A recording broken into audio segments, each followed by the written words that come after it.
Hello everyone, and no one at all. It is I, Rainy.exe, and we're going back in to Adastra. Why? Because, well, we like our werewolf boyfriends, and we like our wolf boyfriend, Amicus. So without further ado, and I'm wondering if anyone can hear me. Yes, okay. Let's get into it.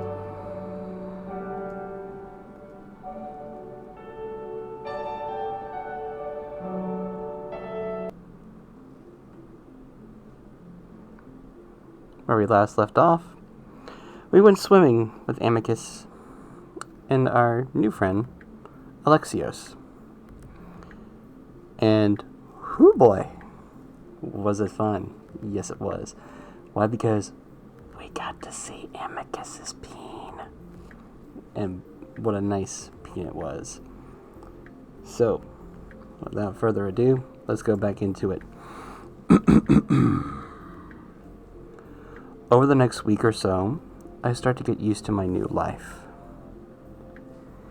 I find that the days are easy to adjust to, and like Alex said, 19 hours in a day isn't all that bad.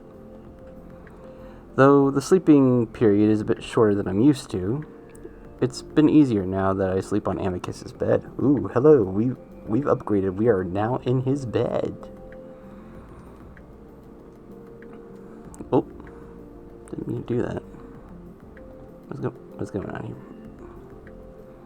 Oh my god. Technical difficulties. Oh god, I need an adult. Yeah, that works just as well. After I had fallen asleep next to him, we decided that there was enough room. The wolf sat on one of his many long pillows between us, as a courtesy to me, even if he did sometimes end up rolling over onto my end. I wouldn't have minded. Speak of the devil, there he is. Hi, handsome. He's been busy these past few days, and I think it's because of what happened between him and Cato.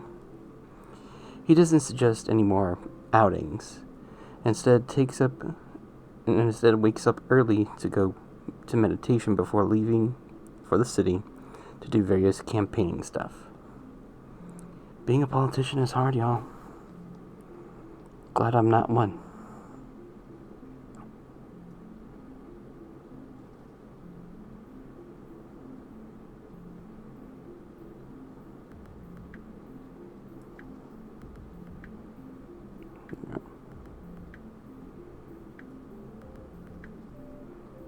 Just updating stuff right there. Okay. Amicus doesn't explain exactly what that involves, and he doesn't bring me along.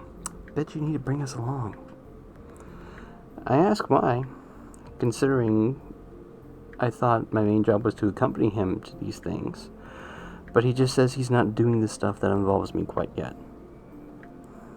Instead, my introduction to the people of Adastra is going to be during the first trial.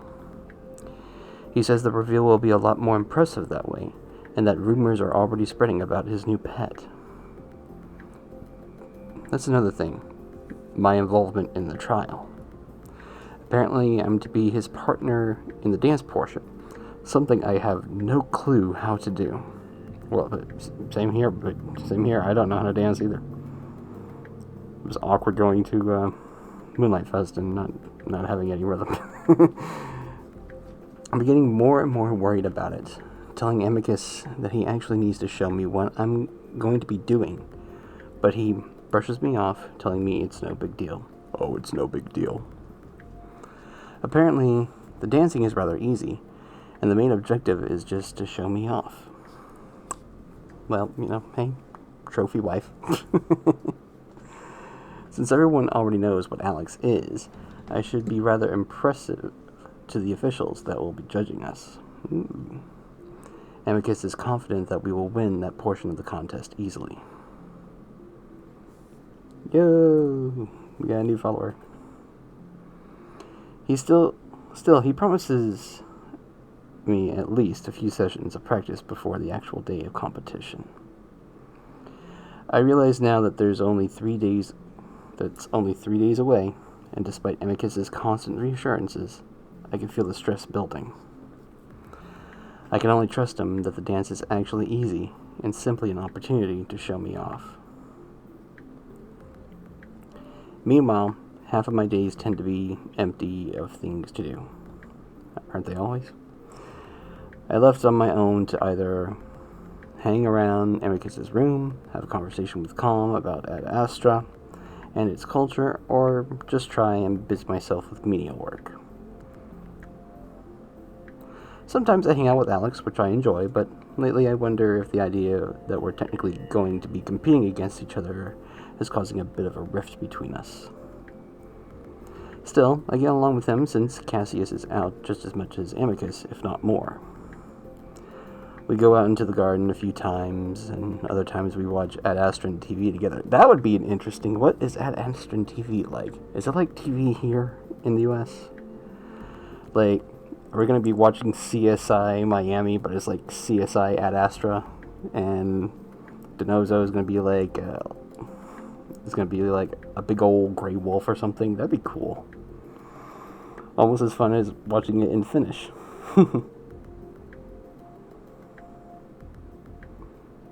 Let's see. What's going on? Okay. Alright. Sometimes even watching Amicus or Cassius giving speeches to this seemingly endless crowd of wolves. Woof. The broadcasters seem to be tallying up numbers, and it's clear that Cassius always has the edge. Still, from what I gathered, Amicus has a bit of a surge and manages to do at least better than half of Cassius's numbers. It's still a little worrying, though, from what I can tell. Popularity doesn't factor into the trials. When I'm not with Alex, I try to avoid running into any of the others, which is actually pretty easy. I mean, dude, you're in a freaking mad shed, like, it's always easy to hide from people and something like that. Like, no question. Here's Grandpa Wolf. God dang, I'd still hit it like a freight train. Cato is almost always absent from the palace, doing his own official business as acting emperor. Virginia hasn't bothered to talk to me after our first interaction, probably deeming me incapable of any sort of conversation. What a bitch. Neferu, on the other hand, is one person I have difficulty avoiding. Ooh, we got a stalker. Sexy stalker, but still a stalker nonetheless. Unlike the others, he greets me when he sees me, and occasionally sticks out his paw so that I have to kiss it. The only difference now is that after I do it, he does the same to me. Is he trying to steal me? Am I going to be involved in a three-way here? I think I gave him the false impression that it's some sort of normal greeting from my people. He seems to enjoy it quite a bit, but only tries it when Amicus isn't around. Knew it, he's trying to steal us. As for Cassius, I don't see him for an entire week. Until today. I'm in the dining room, watching the screens and zoning out. The Wolves are pretty talented at making basically all of their films incredibly boring. I don't know, have you met us humans? We could do pretty much the same. It's probably something to do with long-winded monologues and theatrical acting. Alex is gone today, doing some type of ambassador work in the city while Amicus is out with Cato training, though he's supposed to be back in the next hour to give me that dance practice he promised. I have 2 left feet. I'm gonna mess it up.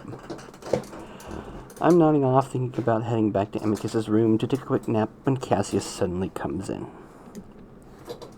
Voiceover work here, ladies and gentlemen.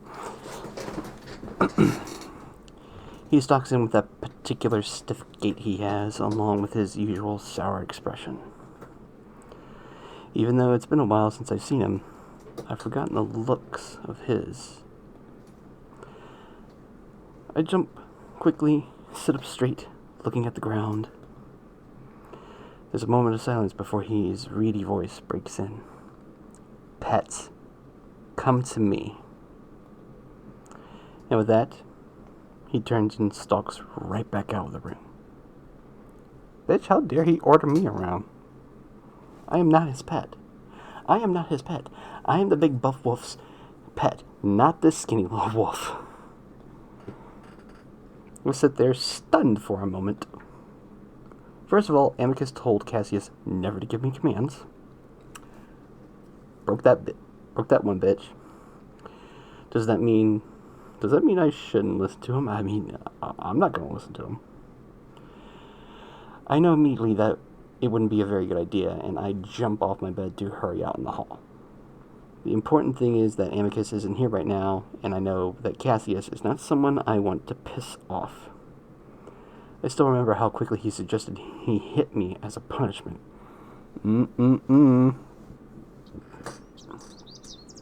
Just in time to see his white tail disappear around the corner, and I jog after him, noting just how confident he is that I follow him without question. I don't think he's even looked back once. I realize that we're heading out into the gardens towards the same tables and benches that Alex and I had eaten our lunches at a few times. That's when I see Virginia and Nefiru sitting down already, cups and plates already on the table. I realize then what it is Cassius has summoned me for, and I relax a bit. After serving breakfast so many times, I know exactly what's expected of me. Where Virginia spots us, she waves at Cassius, but he only grumbles under his breath. So, you're not really happy to see? Why is he here? I see the wolf's tail lash around in irritation before it settles as we get closer to the pair. Good morning, Virginia and Nefiru. Cassius' voice takes on a dismissive tone as he says the jackal's name, barely even nodding his head at him. Hotep be with you, Cassius. How are you this day? Cassius' tail lashes out again, but only once. Wonderful. Virginia, you didn't tell me we'd be having a guest. Virginia raises a brow. I'm sorry. Did you need a warning of some kind, Cassius? Cassius sits, leaning back in the chair as he keeps his gaze on Virginia. I simply like to be prepared. There's a moment of silence, and Nefiru, still smiling, looks back and forth between the brother and sister. What's going on out there? I'm sorry. Am I causing an inconvenience? No, Nefiru, Cassius is simply being his usual gloomy self. Cassius' paws, which are clasped on the table, tighten their grip on each other. Virginia doesn't seem to notice, and instead looks up at me. And you brought Rainey? Mm-hmm. Cassius doesn't even look at me. I'm borrowing him. My pet is doing diplomatic work in the city. Virginia rolls her eyes. Really, Cassius? You can't even manage to serve yourself even once? Ooh, that was a fucking burn. If I am to be emperor, then I need to act like one. And please leave questioning me for another time. I don't want to be rude to our guest. Cassius smiles at Nefiru, though it looks forced. Another moment of tense silence. The tension so thick you could cut it with a knife. I take it as an opportunity to do my work. Me serve now? I almost snicker at my own caveman speech. Yes, pet. I go about serving him, picking up slices of baked and seasoned bread off the platter before setting them on a small plate. I set this in front of Cassius. Okie dokie, see you later. Then I pour some tea out of the heated pot into Cassius's cup before finally stepping back, hands clasped together. Luckily, Cassius and Virginia act like I'm not there, carrying on their conversation. Only Nefiru seems to be constantly aware of my presence, occasionally glancing at me. Are you enjoying your stay here, Nefiru? Nefiru snaps his gaze from me to Cassius. Oh, yes, very much so. You've all been so hospitable to me, I thank you. Cassius waves his paw. It's the woven way, Neferu. No thanks are needed. Another moment of silence stretches out before Virginia reaches for a plate. Can I get you some pananum, Neferu? But Neferu suddenly stands up. Actually, I should be on my way. I can tell you intend to speak with your sister alone, Cassius. Good day, and good day to you, Rainy. I jump but quickly duck my head in response. Neferu then wanders off into the gardens, paws behind his back as he disappears into the bushes and flowers. Cassius looks after him, his ears lowered, the inside slightly red. He's rather blunt, isn't he?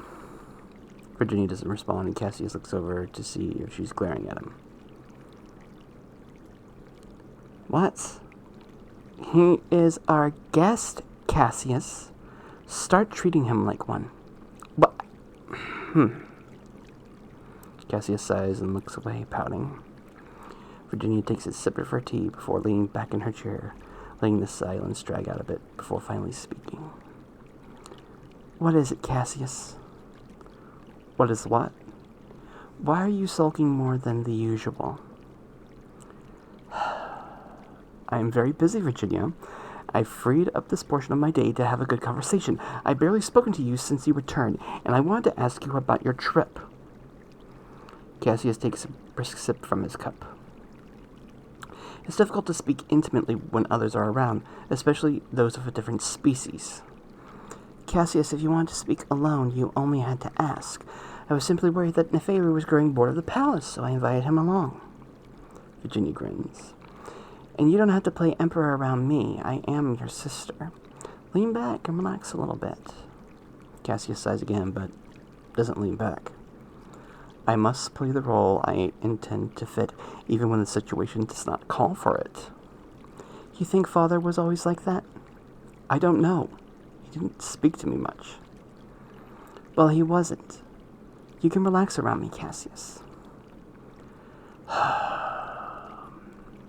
He sighs and eats one of the crackers, leaning back into his chair very slightly. So how was Lux? Oh, riots and crime and complaints of a lack of funding. Well, there is a lack of funding.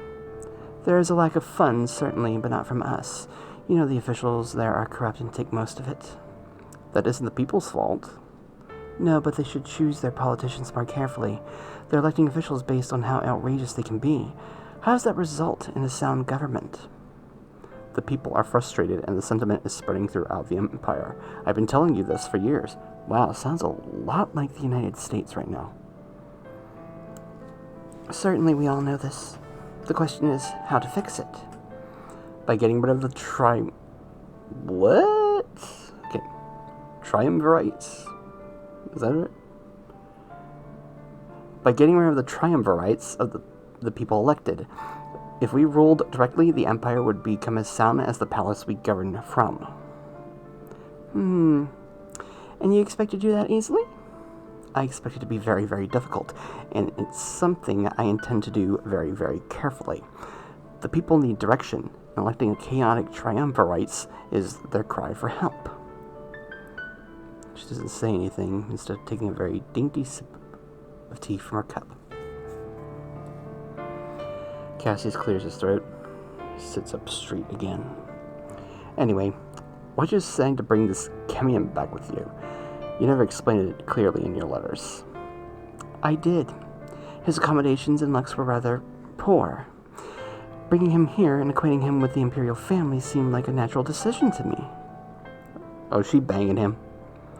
He's the pharaoh's second son. Yes, but why was he in Lux? And why didn't I know about it? You can't expect to know every diplomatic visit there is anyway. Anyway, he was touring with the siblings and was in Lux when the depletion happened. My question is, why wouldn't the pharaoh send a ship immediately to retrieve his own son? Alex makes sense, being your typical diplomat, but the son of a pharaoh? He chose to stay. And why would he do that? Cassius, you know the reason as well as I do. Despite the absolute chaotic, bankrupt, parentless mess our empire is in, the Chemians are willing to ally with us. He's trying to help establish that. Then they are taking advantage of us when we are at our weakest, Virginia. You know how I feel about this, and I have no plans for an alliance. I'm planning for all scenarios, Cassius, and as of now, you aren't guaranteed the emperorship.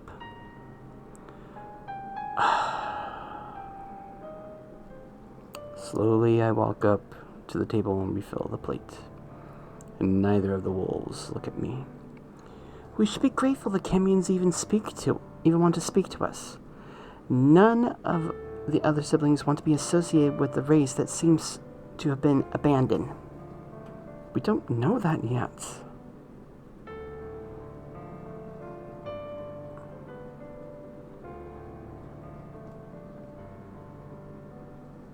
Okay.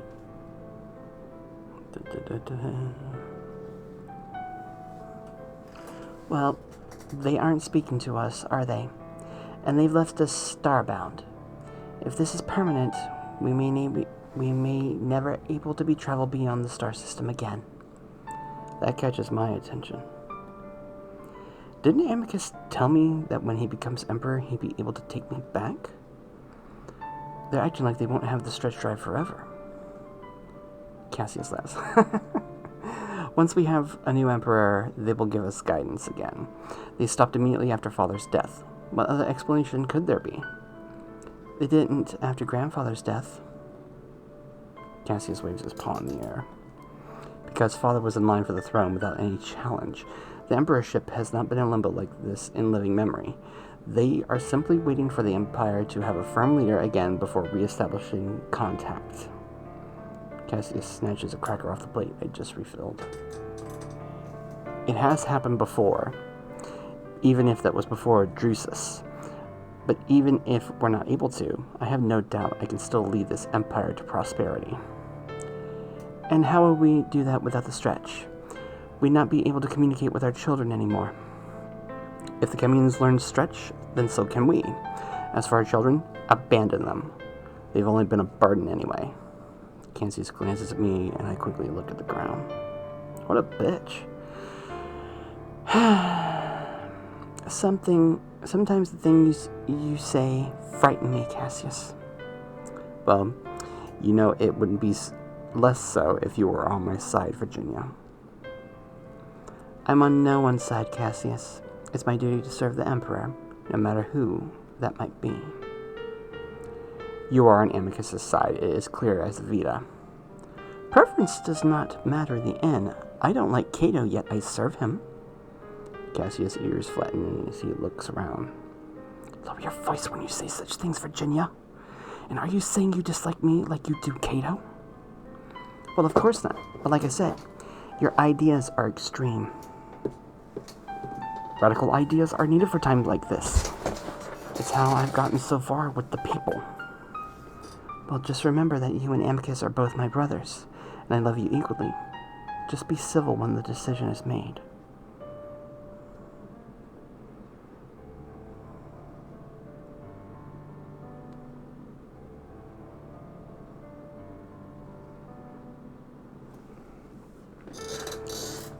Cassius!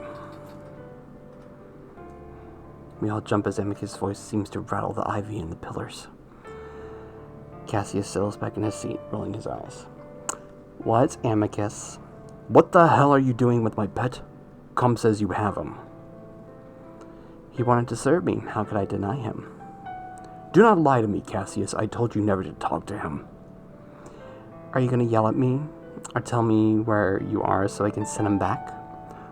Where are you? I'm going to come out there. Cassius does look a little worried then. Calm. Where's Amicus? The main hall, Cassius. I'm coming out! Pet, go back inside and do not tell him where we are. Cassius shoos me away while Virginia just chuckles behind a paw. I make my way back inside, though Amicus meets me right at the entrance. He glares. What the hell does he think he's doing? What did he make you do? Amicus sets a paw on my shoulder, looking me over. Not much, just served him while he talked to Virginia. Unbelievable.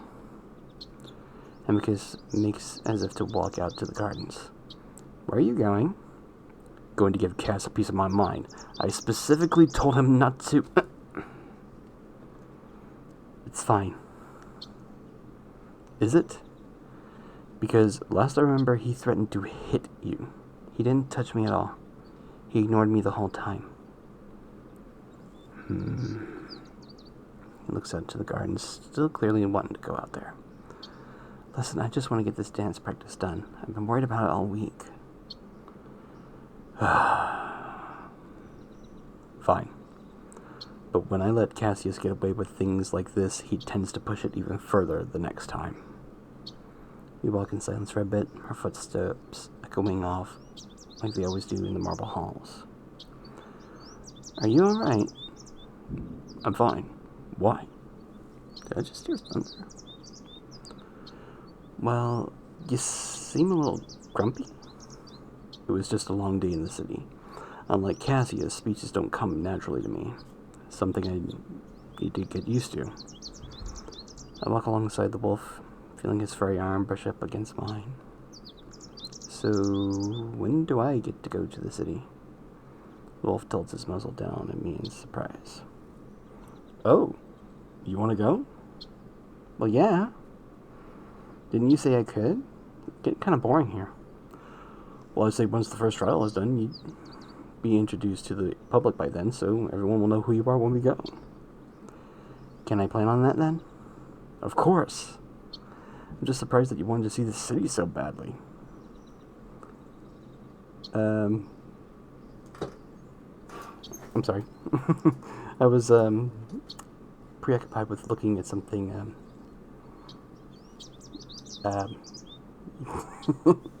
Sorry. Well, looking at it from the balcony all the time has me curious. Well, visually, it's not all that impressive. There are cities out there with larger structures and attractions. Adastra is mostly a city for Imperial officers and their families. Still, we could find some entertainment, I'm sure. As long as it isn't like the films I've seen on your TV. Well, it would be live entertainment, but it would be somewhat similar. Actually, if you don't like that, then you might not like the dance I'm about to show you. Oh boy. I realized then we're walking in a new direction in the palace. Down a hall I have never been through since Alex gave me the palace tour. Where are we going? The throne room. Should be empty right now. It's where we'll be performing. I feel myself getting a little nervous as we approach a large set of double doors. Ooh, this is going to be the first time we're going to be in there. Amicus presses his paw on the black panel, and they slide open. Damn! This is how the royal family lives? Shit, I need to go marry a royal. Excuse me while I let me whistle.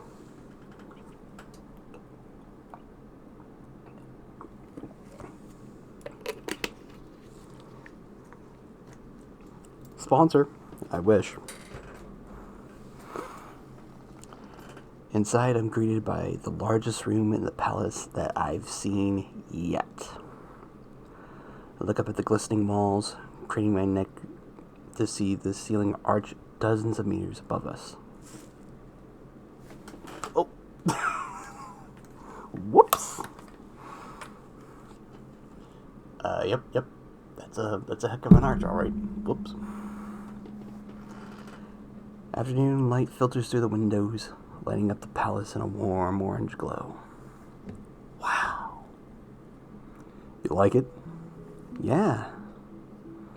Look at the throne framed by pillars and crystals that appear to be levitating. The crystals look similar to other structures in the palace that are used mainly for a light source. It's just like these ones are a lot bigger. Amicus walks into the center of the room, her footsteps sounding even more cavernous here. We actually don't use it very often. It's more for tradition. So you won't sit on the throne all day yelling at people? Sadly, no. I could only remember a handful of times that Father sat in it. Look around a bit, spinning in a slow circle.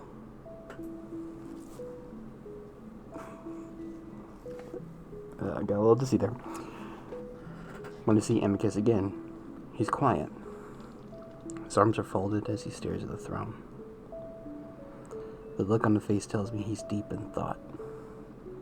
I clear my throat. So... Did you want to show me the dance? Oh, right. Amicus walks towards me until he's standing just a few feet away. He sighs and frowns, his ears down. What? I wait, but he doesn't say anything. What? I say a little bit more loudly, feeling nervous. Well, seriously, you're stressing me out. Alright, listen. The role you'll be playing might seem a bit strange to you. Role? What do you mean by that?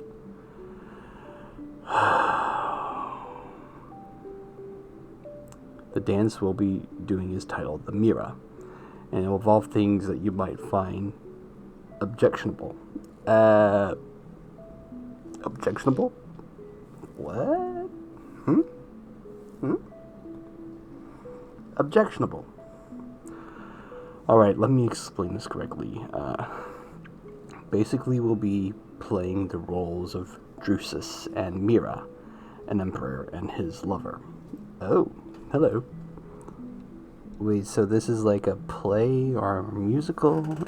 I'm playing a character? Well, of course, it's a dance. Well, I guess, but you never told me that I'd also be acting. Isn't acting a part of dancing? What's the point of a dance if you're not telling a story? Oh, this is interpretive dance. Okay, we're out. We're out. Good night, everybody. I cover my face with my hands, rubbing in frustration. Now, let me Listen, quit saying these things to me like I should know it. We're different. We're from different worlds. Of course, things aren't the same on Earth. Yes, you're right. I'm sorry. You're so much like a wolf that I forget. It's working. It's fine, but what is it that I'd find objectionable? I remember his description of the dance including the word lover. Wait, what sort of thing am I going to have to do with you? No kiss. The look on Amicus's face worries me. I feel myself getting angry, realizing now why Amicus had put this off for so long. I glare at him. Nothing too explicit, but there's caressing and a kiss at the end. Oh! I knew it! I fucking knew it! I knew it! Hey, Lycanthrope. What's up? I like the little icon. Oh my god, that's so cute. Little Rudolph right there. Oh my god. I let my head drop, closing my eyes. Dude, I'd be doing the exact opposite. I'd be running up to him and be like, "Give me a big one. Give me a big one, big boy." I'm sorry, I don't make up the dances or the rules. It's simply tradition. I let the silence drag out, letting Amicus squirm a little bit. But weirdly enough, I'm not as angry as I thought I'd be. See.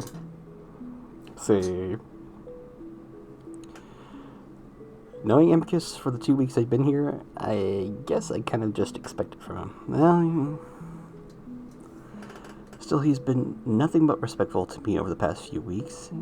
And if it means I can go home... I'm up to 3 viewers now. Is that it? You caress me a little and kiss me at the end? For the most part, yes. You're playing the role of a female, so you must dress a certain way. Oh boy. I'm gonna have to get out my kilt, aren't I? Are you kidding me? I feel my face flush, something that Amicus has told me is kind of unnerving for someone covered in fur. Why do I have to do it then? Go get a female dancer or something. A professional would do this way better than me. Seriously, I've got 2 left feet. It's not the point of the trial. Me teaching you is a part of it, and it's simply the role of the pet to do so. You should have told me this last week, Amicus. Sorry. We stand there in awkward silence for a little while longer before Amicus squares his shoulders. Listen, I will not force you to do anything you don't want to do. That I promise. See, boyfriend material, husband material, right here. But doing this dance convincingly is needed for us to win.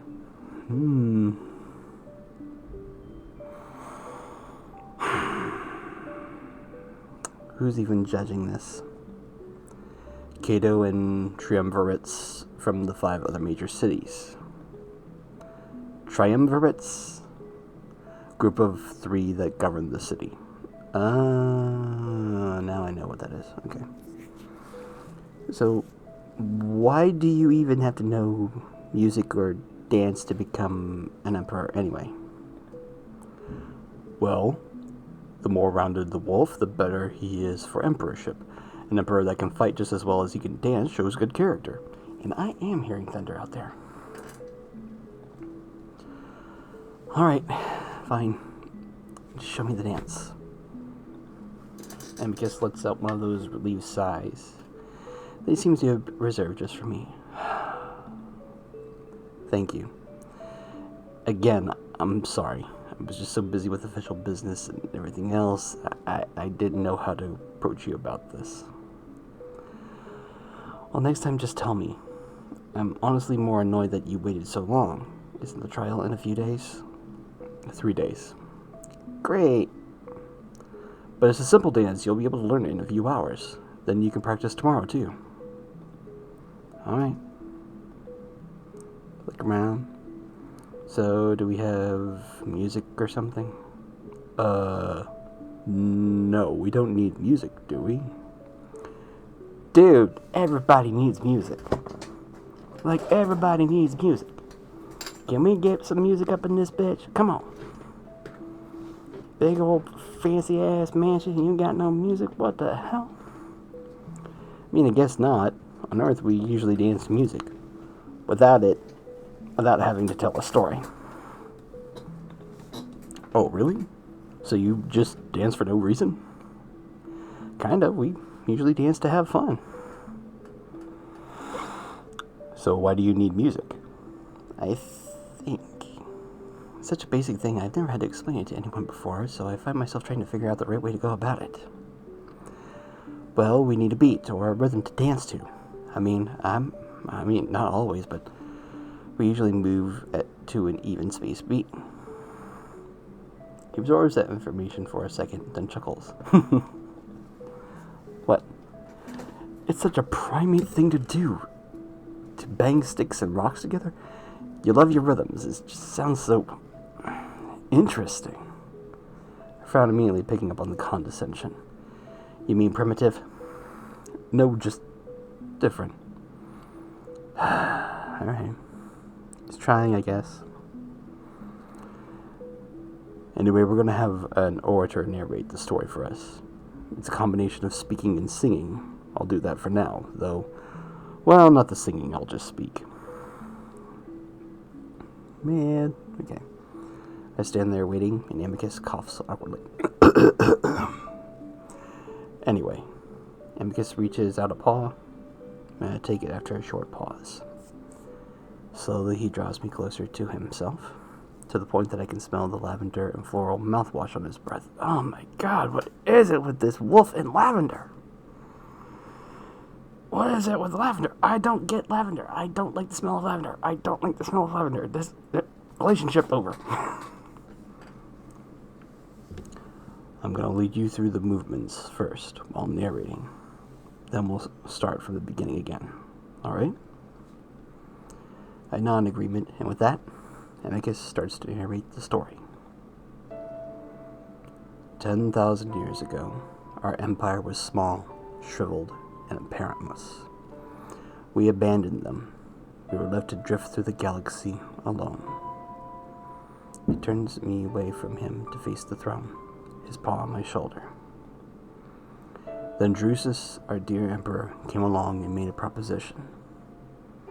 He steps forward lightly on his toes, gesturing broadly with his paw. Let us reconnect with our parent, and through them, the rest of the universe. But it was not easy. The siblings, long tired of woven hubris, were reluctant to know them again. God dang, they're launching fireworks now. Jesus. I stand there awkwardly, watching Amicus move around me in a sort of interpretive dance, mostly involving prancing and big gestures with his paws. That was until he met Mira, a Hindu sibling. He then turns to me, stretching out a paw again, this time flat, like he's telling me to stop. Alright, so just reach out the same way and press your paw to mine. Do what he asks, watching as his massive paw almost seems to envelop mine. He slowly pushes my hand upward, drawing me close as he does. And before they could help it, they've fallen in love. The story goes on for a while, Amicus teaching me the steps and hand movements as it does. The process is slow and tedious, but Amicus is patient with me and tells me that it's not the choreography that's necessarily important, rather the feeling and passion we put into the movements. The story describes Mira and Drusus' relationship, evolving from one of official diplomatic business to true love. But it doesn't last long because Mira becomes sick from an unspecified illness and is about to die. The parents offered Drusus two options: save Mira, or save his empire and promise his people prosperity for the next 10,000 years. Drusus wants to choose Mira, even if it means damning his empire for millennia. At this point in the story, Amicus draws me into his chest, my back pressed against his front as he holds me close, his voice rumbling in his chest.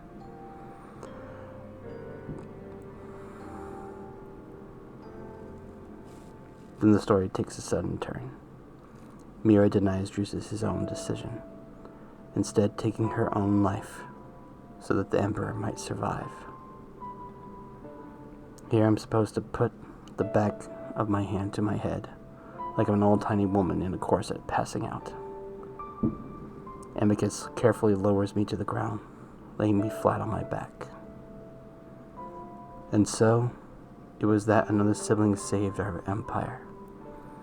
Drusus was forced into his remaining choice, which was no longer a choice. He stands slowly, raising a paw to the sky, pointing. To the stars, he said. We are now Adastra. He holds the pose for a moment, then looks down at me. Is that it? Yes. I sit up and Amicus reaches down to help me to my feet. Wasn't so bad, was it? Well, no, not really. As long as it doesn't matter if I don't do all the steps right. No, you just need to have a general idea of it. Remember, it's the feeling you need to get right. Tragedy of all of it. It's like Romeo and Juliet. So, is that a story true? It seems like a weird choice to give someone, and he made a really stupid decision. He basically killed Mira. It's mostly just a dramatic story, but Drusus was a real person, and so was Mira. She did take her own life, but we don't really know why, or the extent of their relationship. And what about that? What about the kiss? You said the dance would involve that. Thought we should leave that for the actual performance. I assume you didn't want me kissing you over and over? Girl, I already had my lipstick on. Oh my god. Like, yes, I want you to kiss me over and over and over and over. And over and over and over and over until my lips are sore. Yeah, that's probably for the best. Man, you weak. Anyway, let's do it a few more times and get you into the feel of it before we focus on the acting portion tomorrow. For the next few hours, we go through the steps over and over. By the end, we're both kind of sweaty, being close to each other while Vita shines in on us. Alright, why don't we take a break? Sure. Would you like to go to the communal bath? Oh! Are we going to see him naked again? Where everyone takes a bath together? For the first time, I can really smell the musk coming off of Amicus. Oh, it smells so good. It's not bad. It's mixed with the lavender smell. It's a little bit strange. Well, more to have a hot soak to ease the tensions in the muscles. Don't worry. You can keep your underwear on if you prefer. Oh, okay. Great. He leads the way out of the throne room back into the marble halls. The cool air hits my sweaty skin, and I realize that I probably don't smell so great either. I mean, yeah, perfume the wolves use isn't all that strong. I adjust my robe, not liking the way the fabric sticks to my skin. Actually, all this dancing has made me wish I had jeans back. The dance positions had me feeling like it was hitching up and exposing my underwear. Can I wear pants when we do the dance? Pants? Why? No, I guess it's just easier for me to move around in them. Well, you'll be wearing a Hindu costume, which are also rather, billowy. Sorry. Billowy? Why do you wear pants anyway? No one else does. Oh, well, they've been coming into fashion over the last few years, and I thought wearing a pair would endear the people to me. You want them to think that you're hip. Well, I want them to believe that I'm forward-thinking. Everyone else in the palace has this aura of traditionalism, which is not something I'm aiming for. Amicus adjusts his pants near the crotch. I'm going to prefer them over the robe, but in situations that involve a lot of sweating, he can grow a bit uncomfortable under the leather. Ooh. Amicus stops by a door I've never noticed before, much smaller than the entrance to the throne room. Presses his paw to another black panel, the door sliding open. Oh, snap. It's like a Turkish bath, a Roman bath, and a Japanese bathhouse. Cool. Whoop. I immediately hit by the wall of humid warmth, steam wafting out through the open door. I follow the wolf inside, my skin immediately growing sticky and hot, making me wish that it was a swimming pool instead of what I assumed was a giant hot bath. We might have to do some censoring here. I'm going to have to be pretty quick on the draw. The wolf starts to strip off his clothing. Yep. You know what? Screw it. We're just going to keep rolling. I've been needing this all day. Also, excuse my nudity, but the water isn't kind of clothing. Otherwise, I'd keep the underwear on. I shrug. It's not like I haven't seen it before. I mean, we did see it in the last episode, and, I don't mind it. Right. The wolf lays his clothing down on one of the benches, his nude, sweaty form obscured slightly by the steam. Slightly obscured? We're getting it all, man. He stretches, arching his back, his thick body thinning out as he does a bit. His dick also sticks out quite a bit, even though I might have seen it before. The shameless display is a bit much, and I have to look away while slowly stripping off my own robe. You're joining me, yes? Yeah. Good, I think you'll really enjoy this. It's very hot, but you'll get used to it. I mean, he is hot, but... Amicus walks up to the edge of the pool. There are two methods. Either get in slowly, or all at once. And with that, the wolf jumps into the pool, practically cannonballing into the center, sending a huge wave that washes over the sides. The water that creeps up onto my feet is hot enough to make me flinch. And we see Amicus comes back up, his fur plastered to his face as he gasps out and lets a strained yell that makes it sound like he's in pain. You're right. Walk up to the edge, feeling the hot water under my feet. Fine. I'm just getting used to it, and now I am. Amicus grins up at me. I stand there in my underwear, frowning down at the water. Come in, it feels good. That didn't look like it felt good. Quit being such a flower and get in. It's only the first few seconds that are painful. Flower. The main insult used by wolves when attacking someone's masculinity. Well, I guess you do have a really low pain tolerance, so I start to dip a toe in. Hey! Glares at me, then grins. I know they look very well by now. Hey, don't! The wolf glides up to the edge of the pool, with only half his muzzle sticking up from the water, feeling like an ominous furry shark fin. I start to move back, but that's when Amicus suddenly rises out of the pool, stepping out onto the underwater bench along the edge of the pool that I hadn't seen. Wraps his arms around me, his hot fur plastered body squeezing me against me for a moment, and squeezing even harder as he physically lifts me off the ground and falls back into the pool. I only have a moment to try to fight the wolf off, uselessly pushing his bulk before being plunged into the steaming hot water.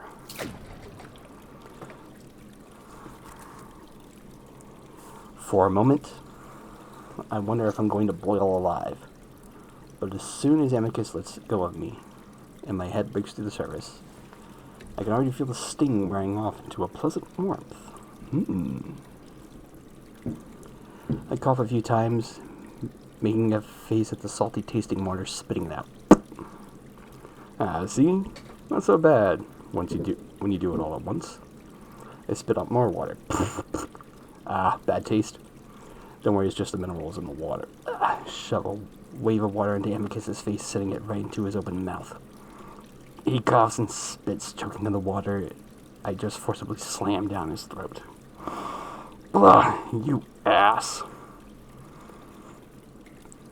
Wolf paws the water out of his eyes, looking ready to try and splash me as well. He sees me also ready, though, hands up to my chest, ready to send another wave to his face. Well, that's enough roughhousing, I guess. Stuff like this is best left for the lake. Hey, you started it. He ignores me, instead of moving around to sit on the underwater bench. I do the same, sitting a foot away from the wolf, enveloping my face in the steam that rises off the water. Doesn't this feel good? Now that I'm actually paying attention to the sensation of water, I have to agree. The heat seems to seep through my skin and into the muscle, sending a pleasant shiver up my spine, even though I'm completely warm. Yeah. I need to do this more often. All this official business nonsense is starting to weigh on my mental capacities. Is it really nonsense? For the most part, it really is. So much useless etiquette and protocol. Sometimes I completely understand what it is Cassius dislikes about the current way of things. What way of things? Oh, just the way politics work. Never saying what we actually are thinking, using coded language. It slows things down, but I know that there's a reason for it. It keeps things civil and peaceful, mostly. And Cassius would do away with that? He would do away with many things, current political protocol being one of them. It's one of the main reasons he's so popular. Well, you seem to kind of agree with it. Getting things done without all that official business nonsense in the way could be a good thing. He sinks lower into the water until it's up to his neck. Remember the story I just told you about Drusus and Mira? Yeah? Well, whether that story is true or not, he was the one that started the way we do things to this day. Before him, well, we had a string of populist emperors. The results were not great from what I've heard. Honestly, I completely understand what it is that makes Cassius appealing to people. It's something that I sometimes want to do myself. The only thing holding me back is history. Time and time again, whenever a leader like Cassius has come around, it only results in a weak, isolated empire. Well, from what little I've heard, isn't that how it is now? Well, yes, but That's because we never fully transitioned into an outward-looking and outreaching empire. Drusus started it, but it's taken us 10,000 years to get here. It was much worse back then, and that's what Cassius wants to go back to. I intend to take some of the final steps that we may join the other siblings on the journey to parenthood.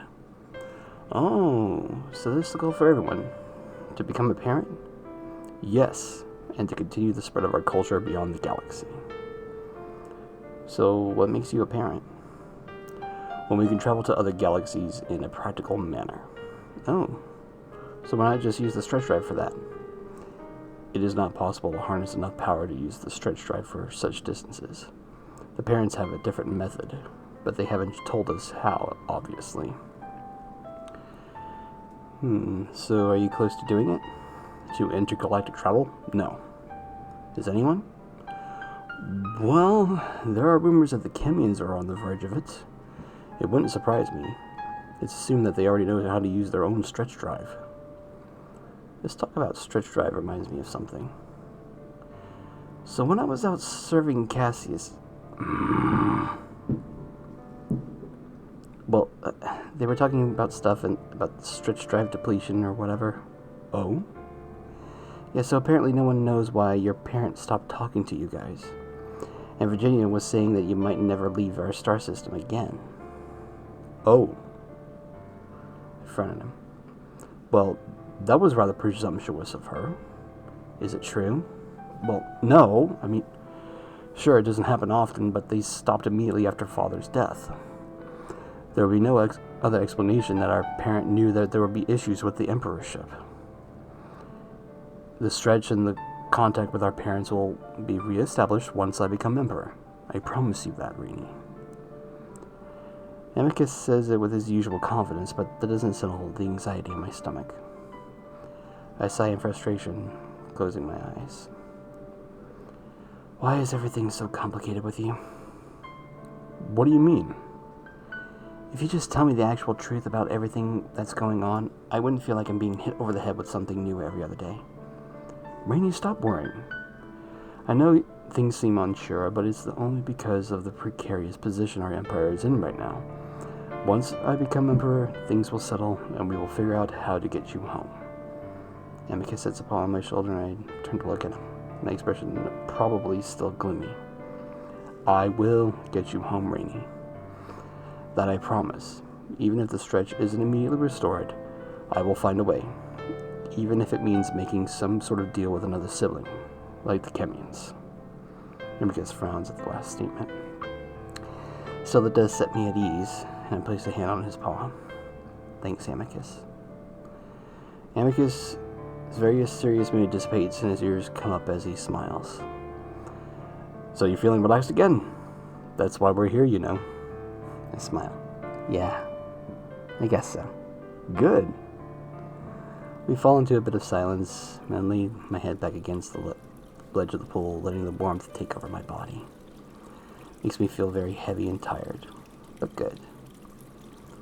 My head slips off the ledge a few times as I doze off a bit, each time waking up before my head can go into the water. Amicus noticed the third time this happens. Sleepy? A little? Lean against me so you don't make the bottom of the pool your new bed. I hesitate. Don't worry, we already share the same bed. I mean, I don't know why we weren't doing this in the first place. He stretches an arm out over the ledge behind my head, not even looking at me as he does. I get the weird feeling that I'm in a movie theater and my date just tried to casually rest his arm on the back of my chair. But my head feels even heavier than the rest of my body, so I give in, letting it rest against Amicus' massive bicep and shoulder. Close my eyes, but then crack them open a bit just to look at Amicus. He seems to be trying to stifle a smile. Aw, that's so cute. We've had moments like this. At this point, I'm not sure if it's because he likes me, or because he sees me as some sort of actual pet, like a cat curling up in your lap. I curl up in his lap. I don't have much time to give it much thought as I start to fall asleep again. I'm not sure how long I'm asleep, seconds, minutes, but that's when I hear the door open. It's not a loud sound, but Amicus jumps, which makes me jump. We both look towards the door. The Feyru stands there, his eyes on us, that same smile on his face. Oh, imagine running into you again today. Again, the Feyru talks directly to me. Without waiting for an answer, he strides in, paws, busily tugging at his own loincloth. I'm sorry, I've come to the baths every day for the past week, but I've never encountered anyone. Oh boy, we're gonna get double peened. Let's go, boys. Strips off his own loincloth, not only in his undergarments. I was beginning to think it was never put to use. He starts to unwrap the said undergarments. I found it strange considering how incredibly relaxing the water is. It's such a great way to clear the mind and meditate. Oh boy. Dang, this. I might have to shut this off and go take care of something a little quickly. He wraps his underwear, the cloth tied in a way that looks so much more complicated than my own. Oh, sheath. Okay. Why does he have a sheath and Amicus? Not that I mind. I always enjoyed good company and conversation. I need to go to a bathhouse, man. I need to see this shit in person. I've just enough time to notice the anatomical difference between Amicus and Nefeyru before I look away. Feeling awkward staring at someone I barely know in the nude. I'm not sure who he's talking to either. Decided against electrosurgery. I never got that choice. Not sure who he's talking to either, whether he's moved on from me to Amicus or if he's still exclusively zeroed in on me. Oh, come on, dude. We know what's going on here. Either way, Amicus answers while I answer at the steamy water. I see. I also enjoy the baths. It's just that we tend to be so busy these days. Oh, I imagine. The Favor's voice gets closer behind me as he speaks. His soft footsteps barely audible. Being adrift without an emperor can really hamper an empire. At this point, it sounds like Neferu is just standing over me, and I can only imagine what else is over me. Oh, hello! Amicus craning his neck, looking up at the jackal. Well, we do have an emperor. Just not the official one yet. Indeed. I hear a soft splash next to me, and out of the corner of my eye, I see the jackal's legs dip into the water to stand on the bench, followed by the other. Ah, that's nice. I took a rather long walk in the gardens today. It's left my paws rather sore. This is a welcome reprieve. Amicus grunts next to me, then actually pulls me in a bit with his arm. Oh, possessive. I like him. The figure then gently hops off the bench to submerge himself up to his neck. He lets out a soft, drawn-out sigh. His eyes close before he pulls himself onto the bench, right next to me. Amicus lets out a sigh of his own, though his is much shorter and a very annoyed sounding. We don't have baths like this in our palace. I might request one, though, once I return home. Again, Amicus barely responds, letting out a half-hearted grunt. At this point, the wolf has his arm completely around me, practically pulling me into his chest. It's awkward. We sit like this for a while, maybe about 5 minutes before Neferu finally speaks again. So, how long have you been here, Rainy? I give a start, then I look up at Amicus. One of his eyes twitch, but he gives me a short nod. 2 weeks. Again, I have to hold my breath to stop myself from laughing at my caveman speak. For some reason, it's incredibly hilarious even when the situation is totally serious. So you need permission to speak to me? I didn't know that you were so strict with your slaves, Amicus. Oh. Shit. shit just got real. He is my pet, not a slave. Oh, maybe it's the lingua issue, but from what I've seen, there's very little difference. You do enslave your children, after all, no? And because it's quiet for a moment, and I looked back up to him to see him staring at the jackal, his mouth open. Are you alright? Excuse me, but I'm finding your questions a bit pointed. Oh, I'm sorry. I've been told our ways of speaking can be a bit blunt by your standards. But consider that the topic of slavery is simply always pointed. Well, we don't move to a less why don't we move to a less pointed topic then? Of course. So, Rainy, what is your species? I must say I've never seen your kind before. I feel like I'm a girl in a fight between two guys who want to get in my pants.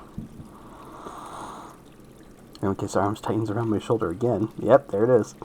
But he doesn't say anything, staring straight ahead at the other side of the pool. Simeon. He chuckles next to me. You know, you don't have to speak in such a simple way to me.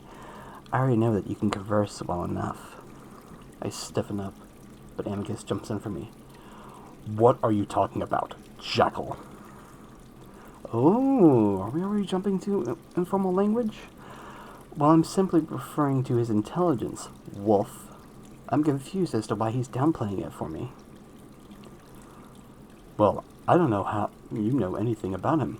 Come, Rainy, let's head back to my room. Oh, we're going back to his room. Party!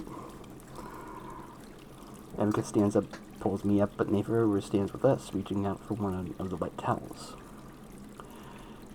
That is why I'm trying to make conversation with him, but if he needs your permission to do anything, including speak, then maybe I should leave you with your slave. Amicus turns on the Chemian, not bothering to hide his anger anymore. He is not a slave. Please refrain from calling him as such. Well, if he isn't, then should he be able to speak freely?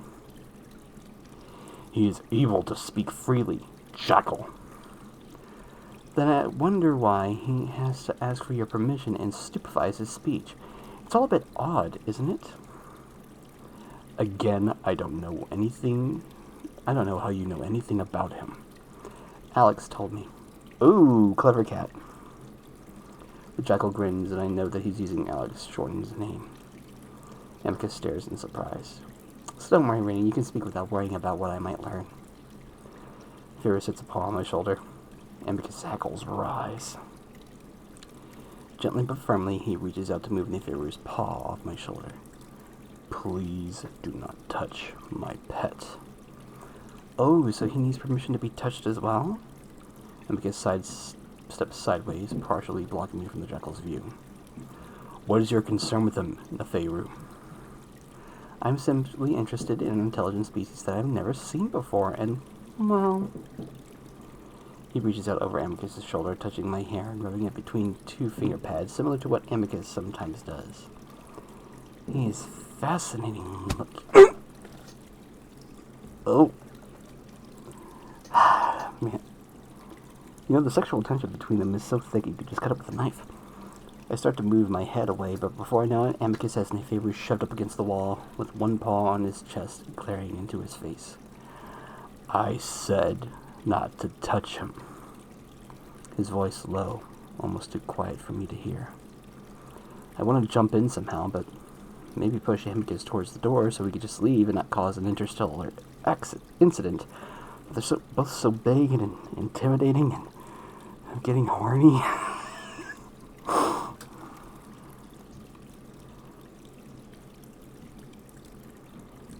Seriously, if it's just these two, they could just run a train on me. Just do it right now. Just go for it. Just go. Oh, right, sorry. I keep forgetting he's not a slave with the way you treat him, needing your permission for everything. He doesn't. I step forward then.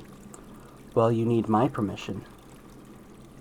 That statement just sort of slips out of my mouth, my irritation with the jackal growing along with Amicus's. Neferu's eyes widen for a moment before his smile returns. Ah, so it is true. I knew I saw intelligence in those eyes. Despite having a canine that's great deal larger than him, pinning him to the wall. Neferu seems quite calm. You know nothing of the way I treat him, and please do not call him a slave again. It is an affront to his actual status. Again, my apologies. He looks at me. May I touch you in a friendly manner in the future? A paw on the shoulder, an embrace even? Communions are always physically intimate. Oh, hello. I stare at him. No. Now kindly leave my pet alone in the future. He's very busy. Again, this language implies that you own him. It's confusing to me. I suppose it's only natural for a slave-driving race such as your own. You believe you own everything, and everyone lower on the hierarchy. His eyes widen, nostrils flaring. What? I'll have you know that they are servants, and I do plan to change. Never mind. It is not your place to criticize my empire. Neferu seems to take some interest in what Amicus just said, pausing only for a moment before speaking again. Your empire? Didn't you say someone else was acting as the emperor? The empire belongs to all wolves, but I'll have you know that I will become emperor, Jackal. And keeping that in mind, you should learn to hold your tongue if you want to establish an alliance.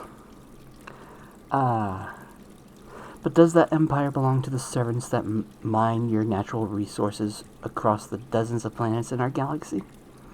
What is your issue with me, or are you this rude to everyone you meet? Jekyll is quiet, and Amicus just growls at him, waiting for an answer.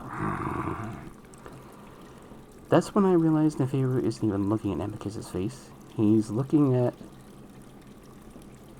Oh.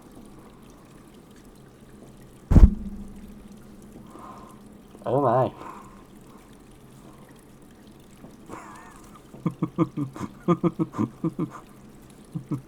Oh my.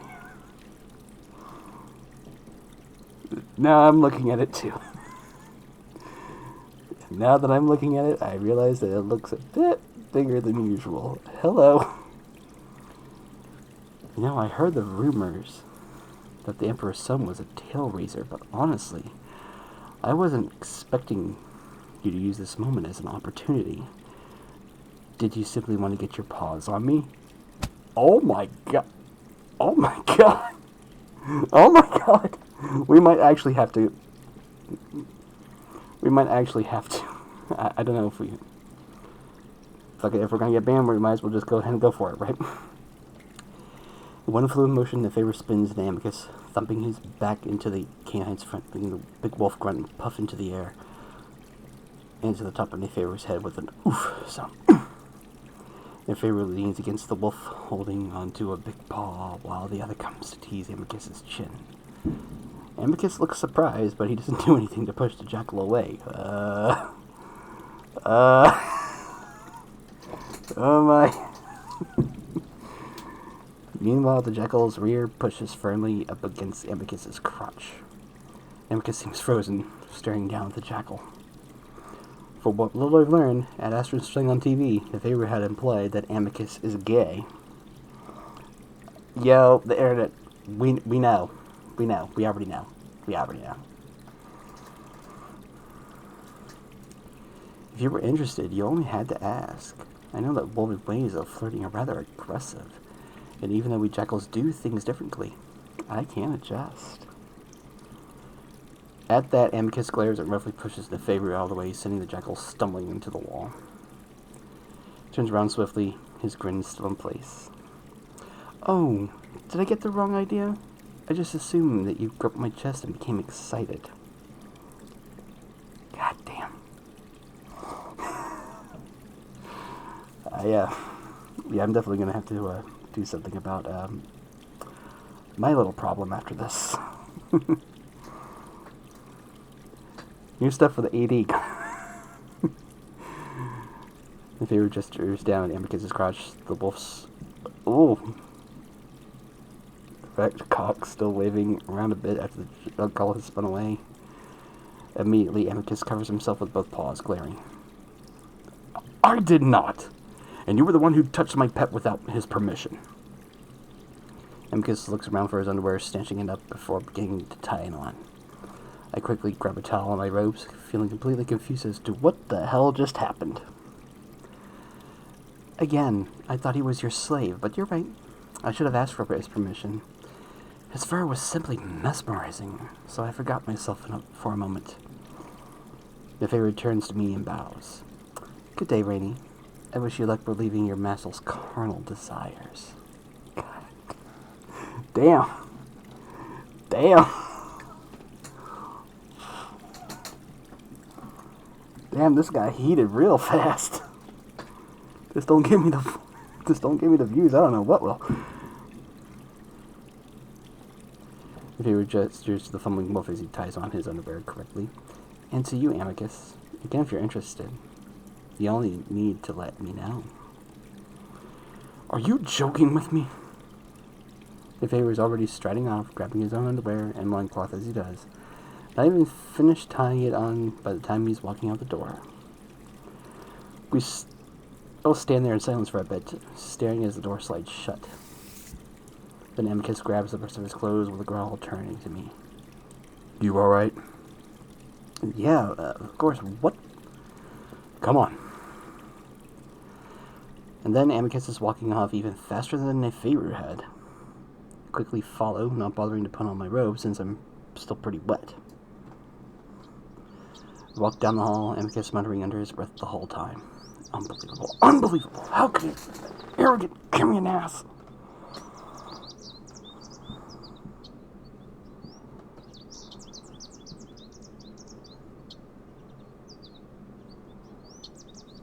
As we make our way towards Amicus's room, I go over just what happened in my head.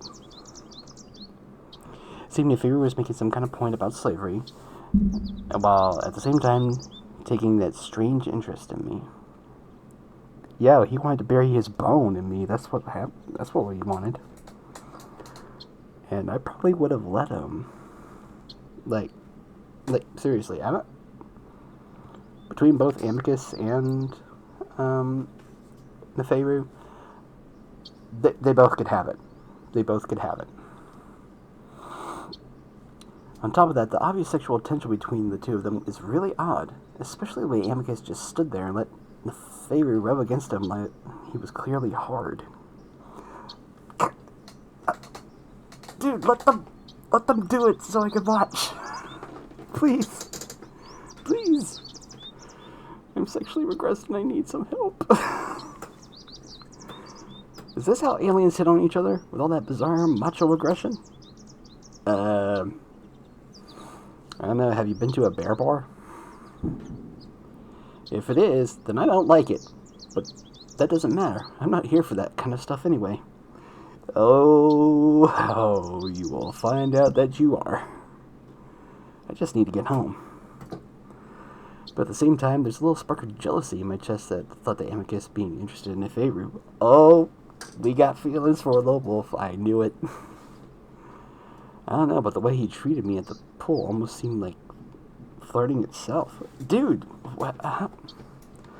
Then I have to to immediately have eyes for Neferu? Like, girl? As we walk into Amicus's room, I can't help myself. So is that the woven way of flirting? I ask casually, trying to act like I don't mind. What? Definitely not. That damn jackal was assuming quite a lot. I mean, I feel myself blush.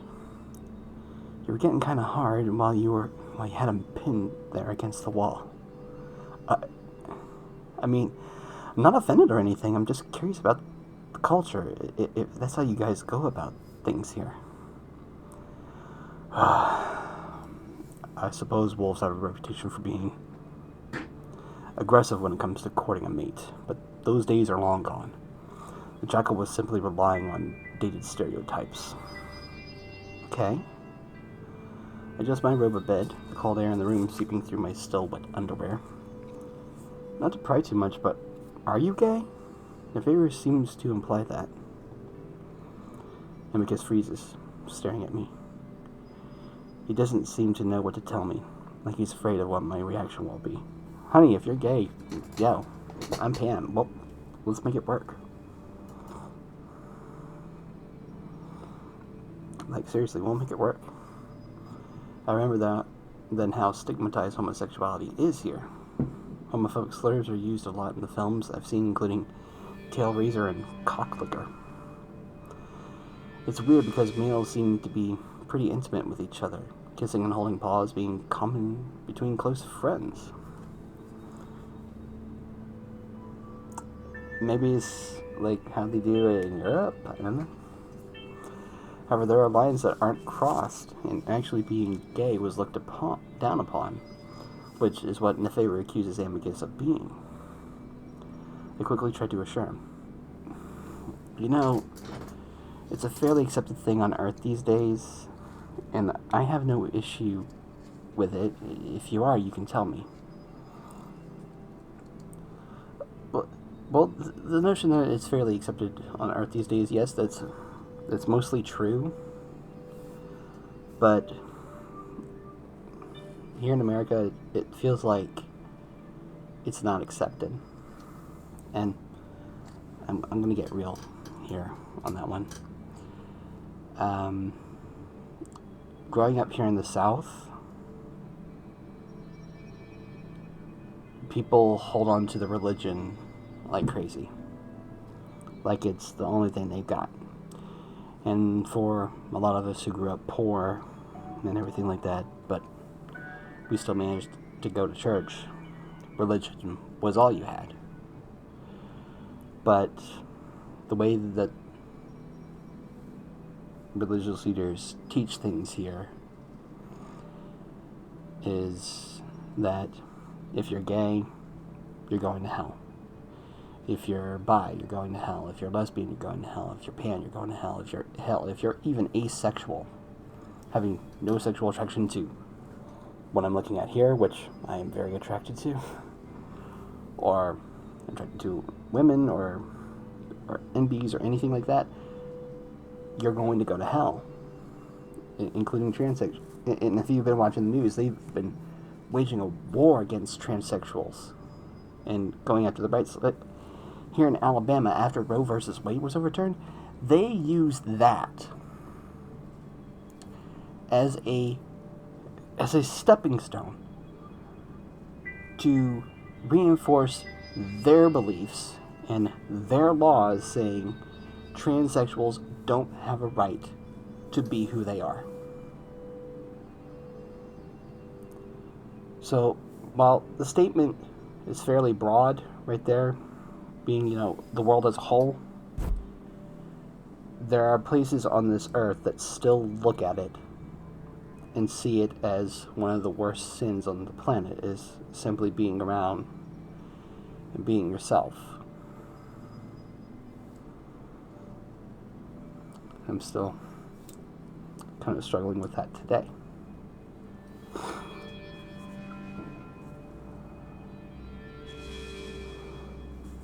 Sorry, I got a little real there.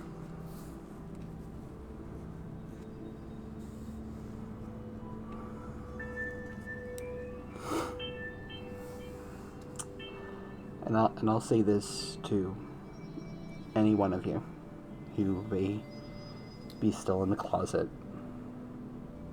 still trying to figure things out. You are loved.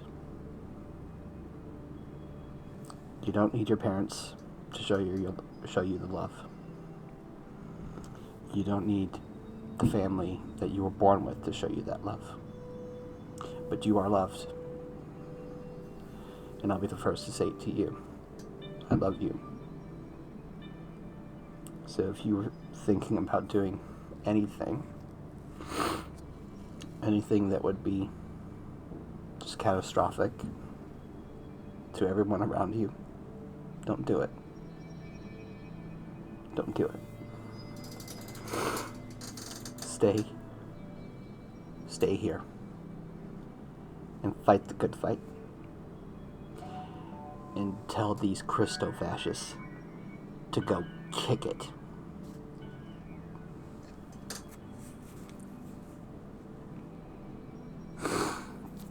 Okay.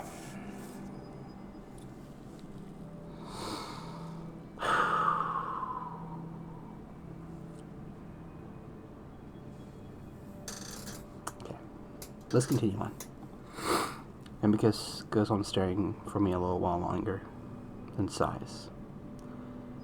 I have a preference for males, yes. He winces right after saying that. Hey. It's fine. Like I said, it's pretty well accepted in a lot of places on Earth, but it explains why you were getting hard in front of the favor. Listen, it wasn't that I was intending... Listen, it wasn't what I was intending when I first grabbed him. I was trying to defend you.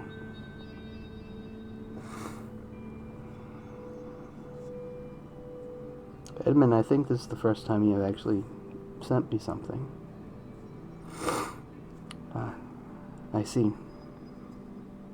Amicus blushes all over again. The wolf turns away and walks over to the sofa before slumping into it, leaning his face into his paw, looking frustrated. What's wrong? Well, that jackal for one, and I don't know. Are you disgusted with me now? Why would I be disgusted with you? I don't know, you must see past the incidences in a different light, like the massages and the wrestling and the dancing. I promise those are truly pet duties, and I was only having a bit of fun at the amphitheater, and I only did what the dance called for. I think you've been really good about not taking advantage of me at all. It's fine. Consent, people. This goes for everyone. If you have someone that's trying to take advantage of you, run. Run and do not look back. Amicus looks at me, unsure. And you never have to do those things again if you don't want to. I'll understand. I raise a hand up. Seriously, you're fine. Amicus looks away, looking relieved but still ashamed. Sorry, it's just something that's followed me most of my life. I had an incident happen several years back, and it created a lot of rumors about me. The people aren't very interested in having a tail raiser as their emperor. He finally looks at me. So I try to keep it quiet, that it may be forgotten, though it mostly was until the Chemian mentioned it. Anyway, I'm sorry. I suppose it was something I should have told you, considering how close quarters we've been living. Yo, dude, that's not a problem, even for me. I don't care. The wolf looks so dejected, so sad. I decided that I should tell him. You know, I'm gay too. He snaps his gaze back to me, eyes wide. What? I feel my face turning red. I'm the same. I like guys. Amicus squints at me like he can't quite believe what I just said. Are you making fun of me? But no, I'm telling you, so you don't feel bad about it. It's fine. Oh. It's quite the coincidence. Yeah, it is. Well, thank you for telling me. It isn't easy to do. At least it isn't for me. I'm the same. I slowly walk over, sit on the sofa next to the wolf, feeling strangely awkward about our little coming out conversation. Amicus still looks a bit uncomfortable, but at least he doesn't look sad anymore. So, since we're talking about all of this, what was Nefe saying about me helping you out with your dick? Is that a pet duty?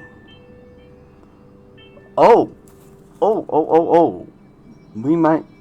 If it goes to this point, we might have to find another platform to do this on. Because if it starts getting graphic, like, really, like, explicit, I know my ass is going to get banned off of Twitch. Well, yes it is, but again, I would never ask that of you. Does Alex do that? He pulls a face. While I'd rather not think of my brother in such a situation, yes, he does. But does that mean your brother is gay too? Well, no, not as far as I know. He doesn't have a preference for males. Is that what makes you a homosexual? I'd just give you a hand job or something? I can tell that the lingua had no trouble translating that to Amicus, because he immediately starts blushing again. I squirm, wondering why I'm asking so much about this topic out, because I want to feel it.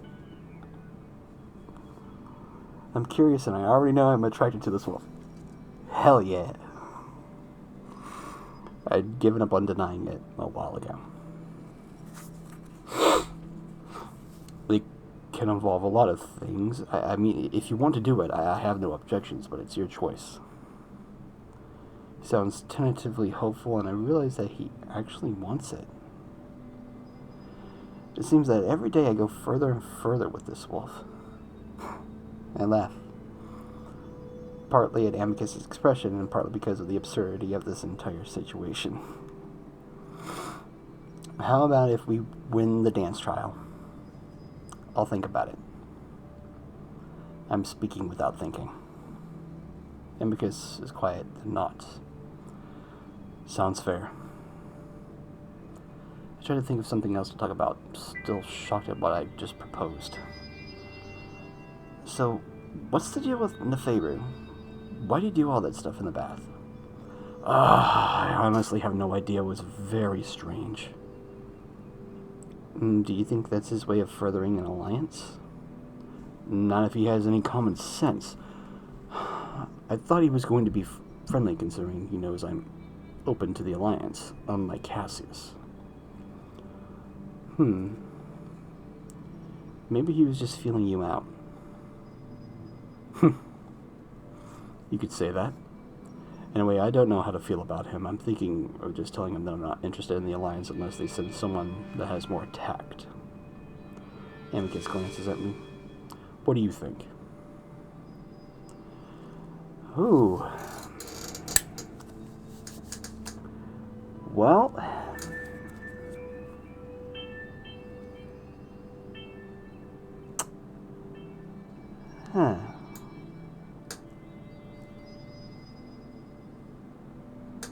On the one hand, Neferu was being a bit of a dick and essentially called Amicus the equivalent of a gay slur in our culture. But on the other hand, we do need that alliance for reasons. I gotta bring this big wolf home. Gotta introduce him to my parents and everything like that. Plus, they gotta know, okay, well, if, our son's gonna be doing this, we gotta at least know who he's going out with, and then they see this wolf, they might be freaked out. You know what? Talk to him more.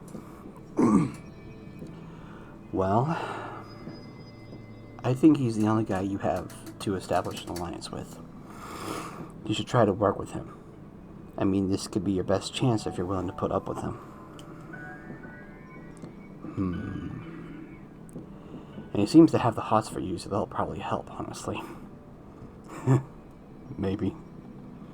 I don't know, I'm not a politician. But you are smart. Thank you. Thanks. Anyway, off to my shower. Wolf stands up and I do the same. Do you need help? Oh, really? Yeah. I want to show him that things haven't changed. I'm not scared of him now that I know his secret. He looked so devastated when he told me. And even if Amicus is the one to get me into this mess, I now know he is a good person and doesn't deserve to feel like that. I mean, I've seen your junk already, so no surprises there, right? I suppose not. If you're sure. I'm sure. To decide things for the wolf, I walk into the shower.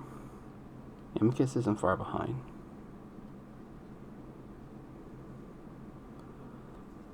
I dream a lot the night before the first trial. Ooh, are we going into this territory? I can't remember most of it, but I'm in the throne room, surrounded by dozens of wolves whom I assume they're the triumvirates.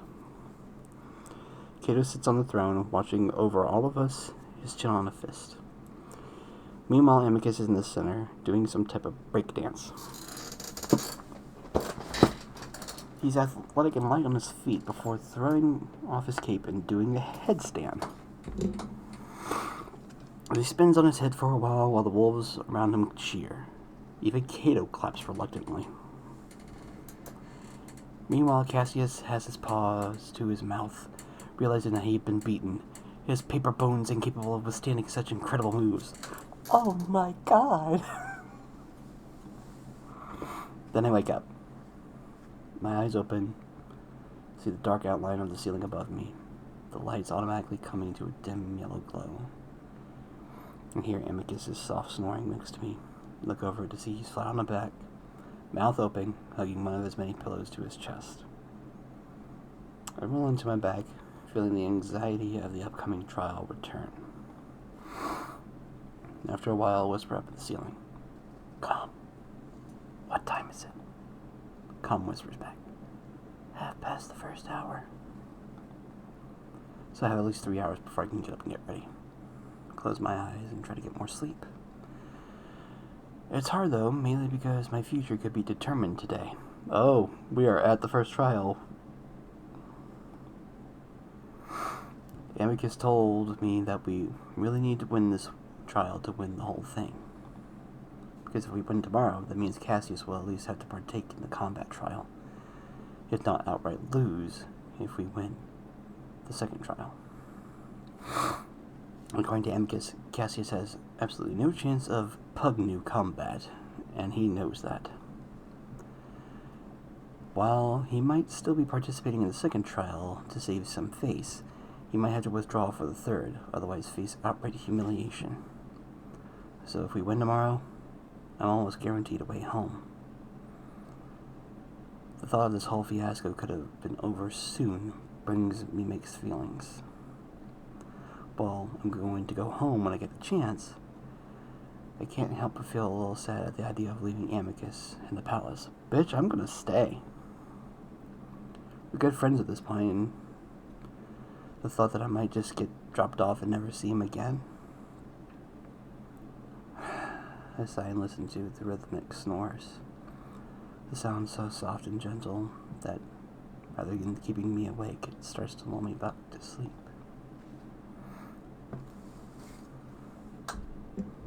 Again, I find myself floating as that wide, vacuous consciousness that seems to bleed over the boundaries of any sort of individuality.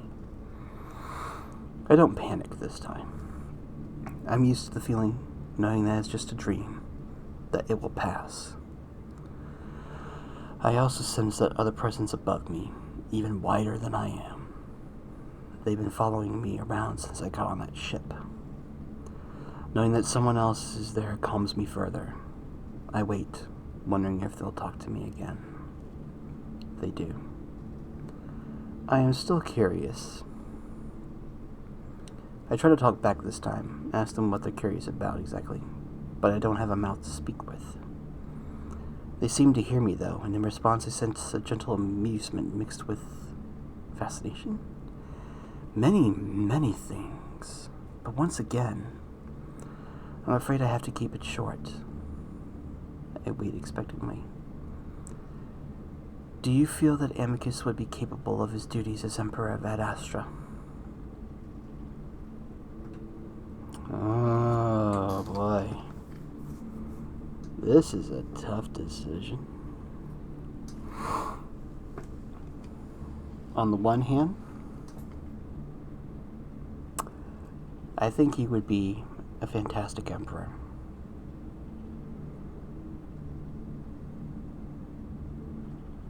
On the other hand, I kind of wanted him to lose so he would come with me. And I stayed with him.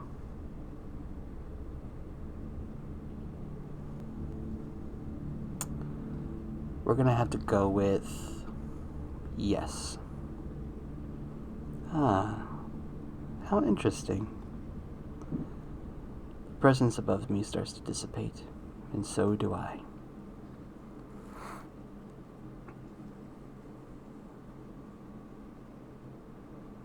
I'm standing awkwardly in the bathroom while another wolf moves busily around me, making short, clipped comments about my odd shape and tiny stature.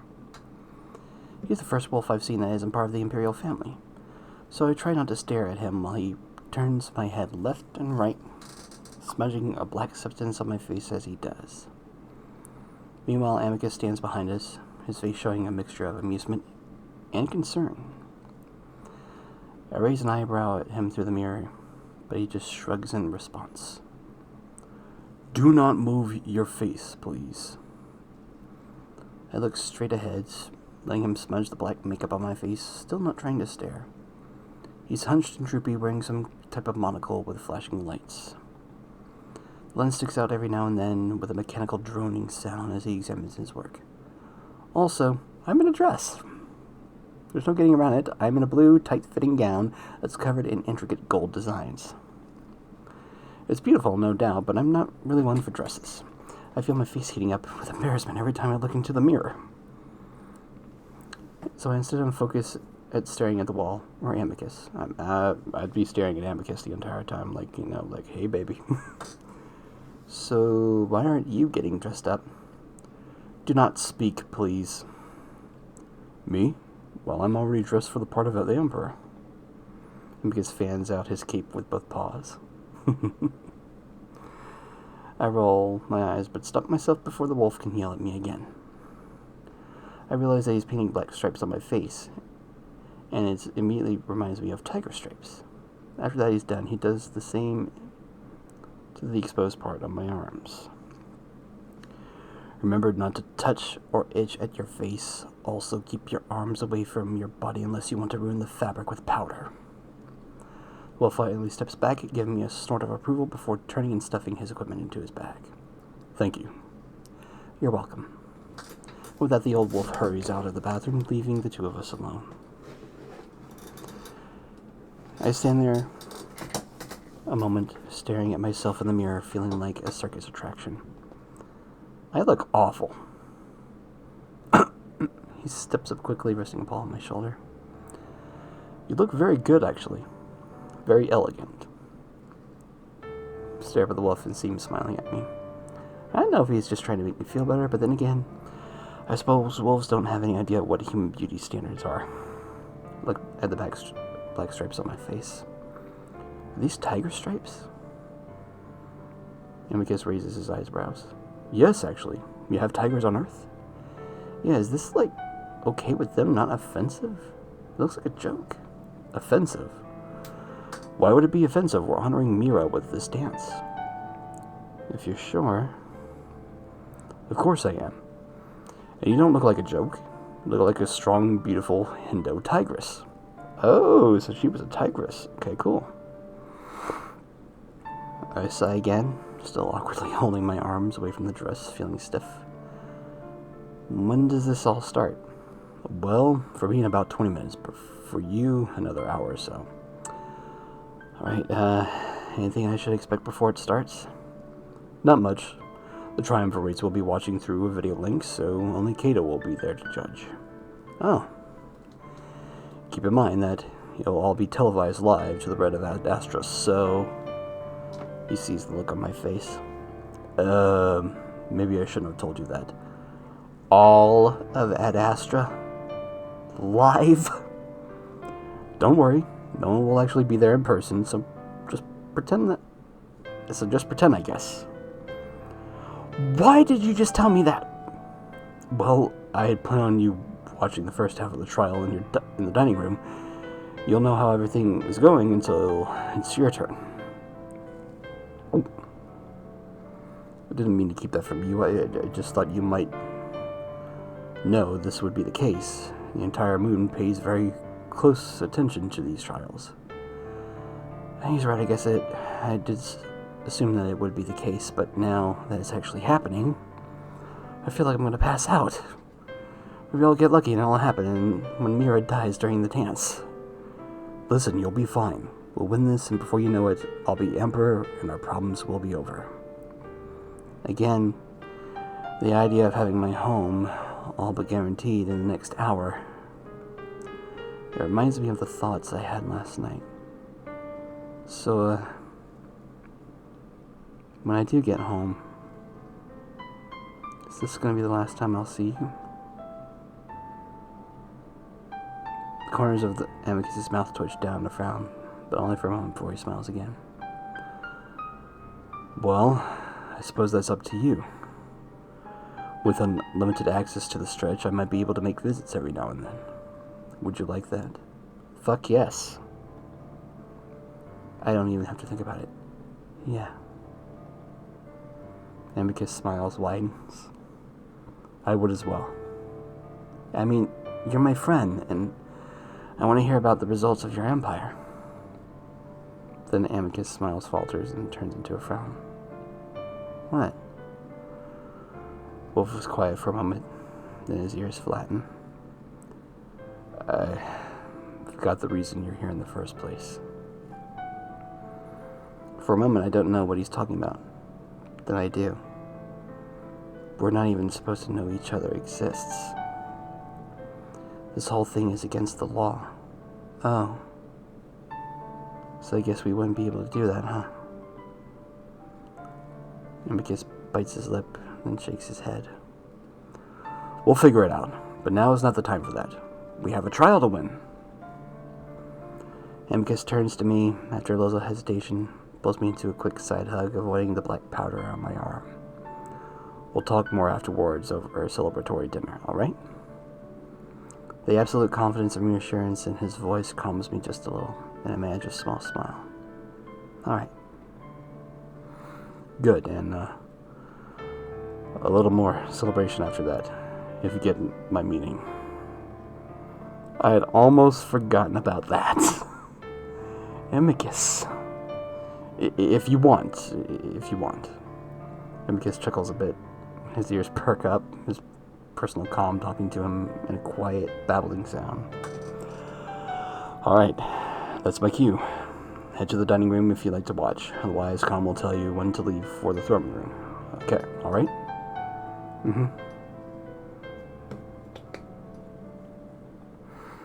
Good luck. I know you're gonna do great. He waves at me before walking out the door, leaving me alone to wait. I move to the bed and sit down, carefully resting my arms to the side, wishing that they'd applied makeup a little closer to the dance, so I didn't have to walk around like a scarecrow. Yeah, just imagine me like I can't put my arms down. My arms are burning. I realized pretty quickly that sitting here in silence is only making me more nervous. So I slowly get up, making my way to the main hall. As usual, the halls are empty. The only people living in here are the Imperial siblings, Kato and Neferu. The old makeup wolf is the only person I've seen over the past 2.5 weeks that I've been here. Wow, we are moving fast, y'all. Makes me think that I still want to see the city before I leave. If I leave.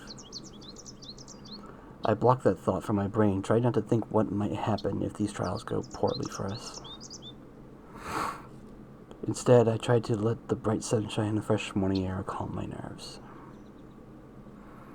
Eventually, I make my way to the living room, and when I look in it, I see Alex sitting on one of the beds. His ears perk up when he sees me, eyes widening in surprise. Oh! Hello, Rainey. How are you? He stares at my face, then down at my costume.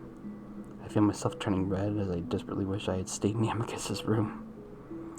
I'm able to swallow the embarrassment down for now, though. I know Alex pretty well, after all. Where's your costume? At this point, I feel like I'm only the person being made to play dress-up. I sit down on the middle bed, not wanting to be directly across from the cat, where he'd had to stare at me. Should I be in one? I don't know, they put me in one, obviously. Obviously, in the powder, too? I glare at Alex. I mean, you look very good, very bold. So why the hell aren't you dressed up as Mira? We're doing the same dance, right? Well, yes. Though Carrie has instructed that I be in my underwear.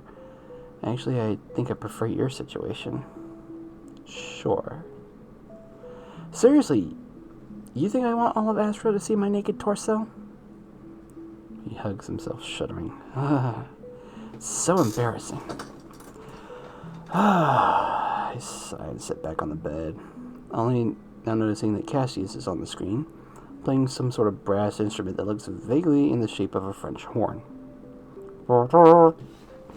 Sounds nothing like one, though. Volume is low, but I can hear the raspy, sputtering sound it's making. Not pleasant to my ear, but when the idea of music and dance seems to be very different from Earth, well, I prefer being half naked. If this is my introduction to the moon, why am I all covered up like this? Pretty sure they'd rather get a better look at what I actually look like. But as I'm saying what, I wonder if that may be why Amicus had me covered up. Just looks very good, actually. It's the makeup that surprises me. I know, I suppose it's very woven to do something like that. I look at Alex frowning. Woven, is this offensive? Maybe just a smidge, but not to the wolves, so you have nothing to worry about. The Hindos don't talk to Adastra anymore. Oh my god. I want to bury my face in my hands, but I can't with all the makeup on. On top of that, it's starting to itch. This is so stupid. It really is. The wolves are so obsessed with spectacle and drama, which is why the trials are used instead of elections, or even just a sound judgment from a council. Alex gestures up to one of the screens. It's an Adastran holiday right now, so everyone can watch this. Cassius has finished his little song, sitting up and bowing.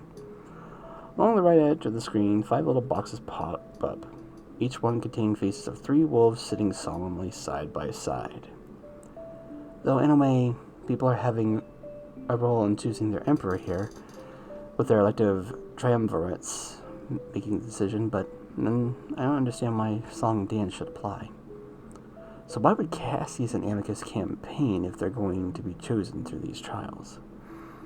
Well, the decision isn't clear, though why not choose the wolf that has the most popularity with your people and increases the chances of re-election? Amicus suddenly appears on the screen, sitting down, a spotlight on him as it begins to blow into the same instrument. Again, that raspy, blatting sound that would make me cringe if it were a human instrument, as at a human concert. I have no idea if he's better than Cassius or not. And general popularity is good to have anyway. A happy people is usually more peaceful and easy to control society. Yeah, we don't have that here in the United States, do we, y'all? No, we don't. So, Amicus is at a disadvantage then? Unless he clearly outperforms Cassius. I sigh as the wolf cheeks puff up each time he blows into the little horn, his eyes almost crossed with effort. I guess you elect your officials? Yes. So does the most of... I find myself almost saying my planet again. It's hard to keep the secret from Alex, especially our relationship has become more casual. Our tribes. At least, I think that's what they're saying on the Simian planet. I just have to hope that Alex doesn't actually look it up. But he continues on like he hasn't noticed my pause, like he always does. Anyway, despite the competition, I still consider you a friend, and I hope you feel the same. Maybe we can have lunch in the garden soon, no matter the result? Yeah, let's do that. Wonderful. We sit in silence for another 10 minutes or so watching as Amicus finishes horn playing. Then Cassius takes the spotlight again, begin singing. Instead of just howling, Cassius' head leaned back, muzzle tipped towards the ceiling, looking like a wolf on earth as it howls to the moon. I think he's saying words, but I can't really understand, especially with the odd high-pitched tone it has.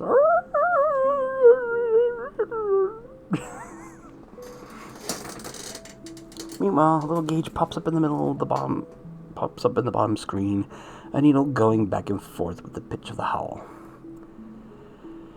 They want the indicator to stay in the middle. It represents better control over their song. It's short and only a few minutes before Amicus' turn, doing much of the same as Cassie, except his howl is deeper, fuller. A lot better, I think. I also like to think that the needle stays in the middle more often than it had for Cassius, but I'm not sure. Towards the end of the song, Com's voice cackles gently over her head. Alex, Rainey, the dance begins in 5 minutes. Please proceed to the throne room doors. My heart skips a beat as we both stand up, Alex leading the way to the hall. I wonder if he's nervous too. Even though he looks calm, his tail lashes back and forth as we walk. I don't try to talk to him, feeling that we're both a little preoccupied with our own thoughts right now. We get to the big double doors and wait side by side. Alex's paws are folded neatly in front of him, so I do the same. Try to breathe evenly. I've never been good in front of big crowds, and even though it's technically only Kato in there, I can't forget the fact that millions of people are going to be watching. Dance trials begin in 5, 4, 3, 2. The doors slide open and I find myself staring at a darkened throne room. The window is deeply tinted so that only a vague hint of sunlight comes through. I immediately see Amicus straight ahead of me, bathed in a bright spotlight. The same can be said for Cassius, about 10 meters to his right. Kato sits on the throne, just like in my dream. I notice Virginia and Neferu sitting next to each other on one of the benches. That alone makes me even more nervous, but then a voice comes over the PA. Not calm, but someone else, sounding old and frail. Presenting Pact Alexios from Moon Omorpha and Pet Rainey from planet Simia. Amicus and Cassius reach out one paw. Alex starts to walk towards on his toes, looking light and sophisticated. I quickly follow suit, trying to mimic his walk. I never practiced my interest with Amicus. I start to wonder if I'm even more unprepared than I thought I was. No time to think about that now. I do the best I can with my stupid prancing walk before coming to a stop in front of Amicus, reaching out a hand to rest on his big paw. He smiles reassuringly down at me, and for some reason his presence alone makes me a little less nervous than I have been while waiting alone for the trial to start. We stand there quietly for a moment, but then that old voice starts again. But now it's a howl, high, wavering, and faint. Explore it at Vervino. He starts to recite the story in the same howl, but it's hard to hear, and now that there are words. Wait, I can't understand it. He's speaking... Oh, fuck. The lingua isn't translating the song. I immediately start to panic as I see Amicus raise up his paw. I probably have a look of horror on my face, because his reassuring smile has turned into a frown. I jerkily raise up my hand to touch the wolf's paw, trying to stay calm. I can do this. Sure, I touch a lot of movement to the words of the song, but I remember the order of poses, I think. Still, the unexpected blunder has me flustered and stumbling, my movements hesitant and definitely unelegant. I'm so frazzled that I didn't have time to dwell on the fact that Alex and Cassius are doing the same dance at the same time. We are competing for Kato's and watching Triumvirite's attention. I tried to stay focused on Amicus, watching his movements, hoping that I might remember enough of his cues to get through all of the movements correctly. My falling apart must be affecting Amicus as well, his brow furrowed in confusion, his movements also becoming slower and more hesitant. Fuck! I think I'm starting to feel sweat running down my face, probably turning my striped makeup into a streaked mess. Several times I'm caught staring at Amicus, unsure what to do until I look over at Alex to see what he's doing. The cat looks totally in his element, stretching and elongating his body luxuriously in tandem with Cassius. The wolf isn't bad himself, taking clear lead in the dance as he dips and sways with Alex's body. Meanwhile, I fumble with Amicus, watching the powder on my sweaty arms smear on his fur, leaving long black smudges on his chest and arms. Finally, we get to Mira's death, and at least I know when this is supposed to happen because I see Amicus reach out dramatically for me.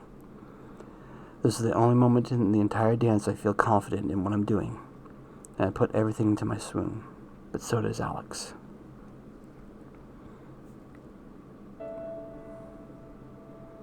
Amicus is already next to me to catch me before I can start to fall, but Alex swoons while Cassius is still meters away from him. But the wolf smoothly glides to catch him.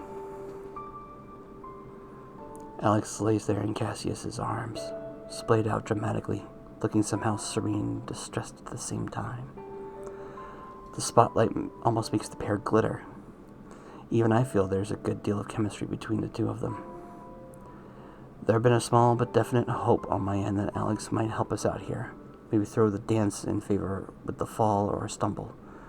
But it looks like he's putting everything into the performance. Cassius, despite his reputation of being weak, looks strong and confident, easily supporting Alex's weight as the cat dips further toward the ground. At the same time, the wolf's howl reaches a new pitch, the climax of the story. That's when Alex turns his head to Cassius for a deep, passionate kiss. Woo, hello, that is, wow. Even though Mira is supposed to be gone at this point, Alex reaches up to caress Cassius's face, pulling him in deeper. Meanwhile, their bodies press closely together. Cassius is very clearly grinding his hips against the cat's. The paw that's not supporting Alex instead of running up his thigh. Oh! Before dipping it under Alex's underwear, pushing it up until it's almost the cat shut. Ooh, wow, okay. Before dipping it under Alex's underwear, pushing it up until most of the cat's thigh is showing. And they just writhe against each other like that, as if caught in the throes of passion.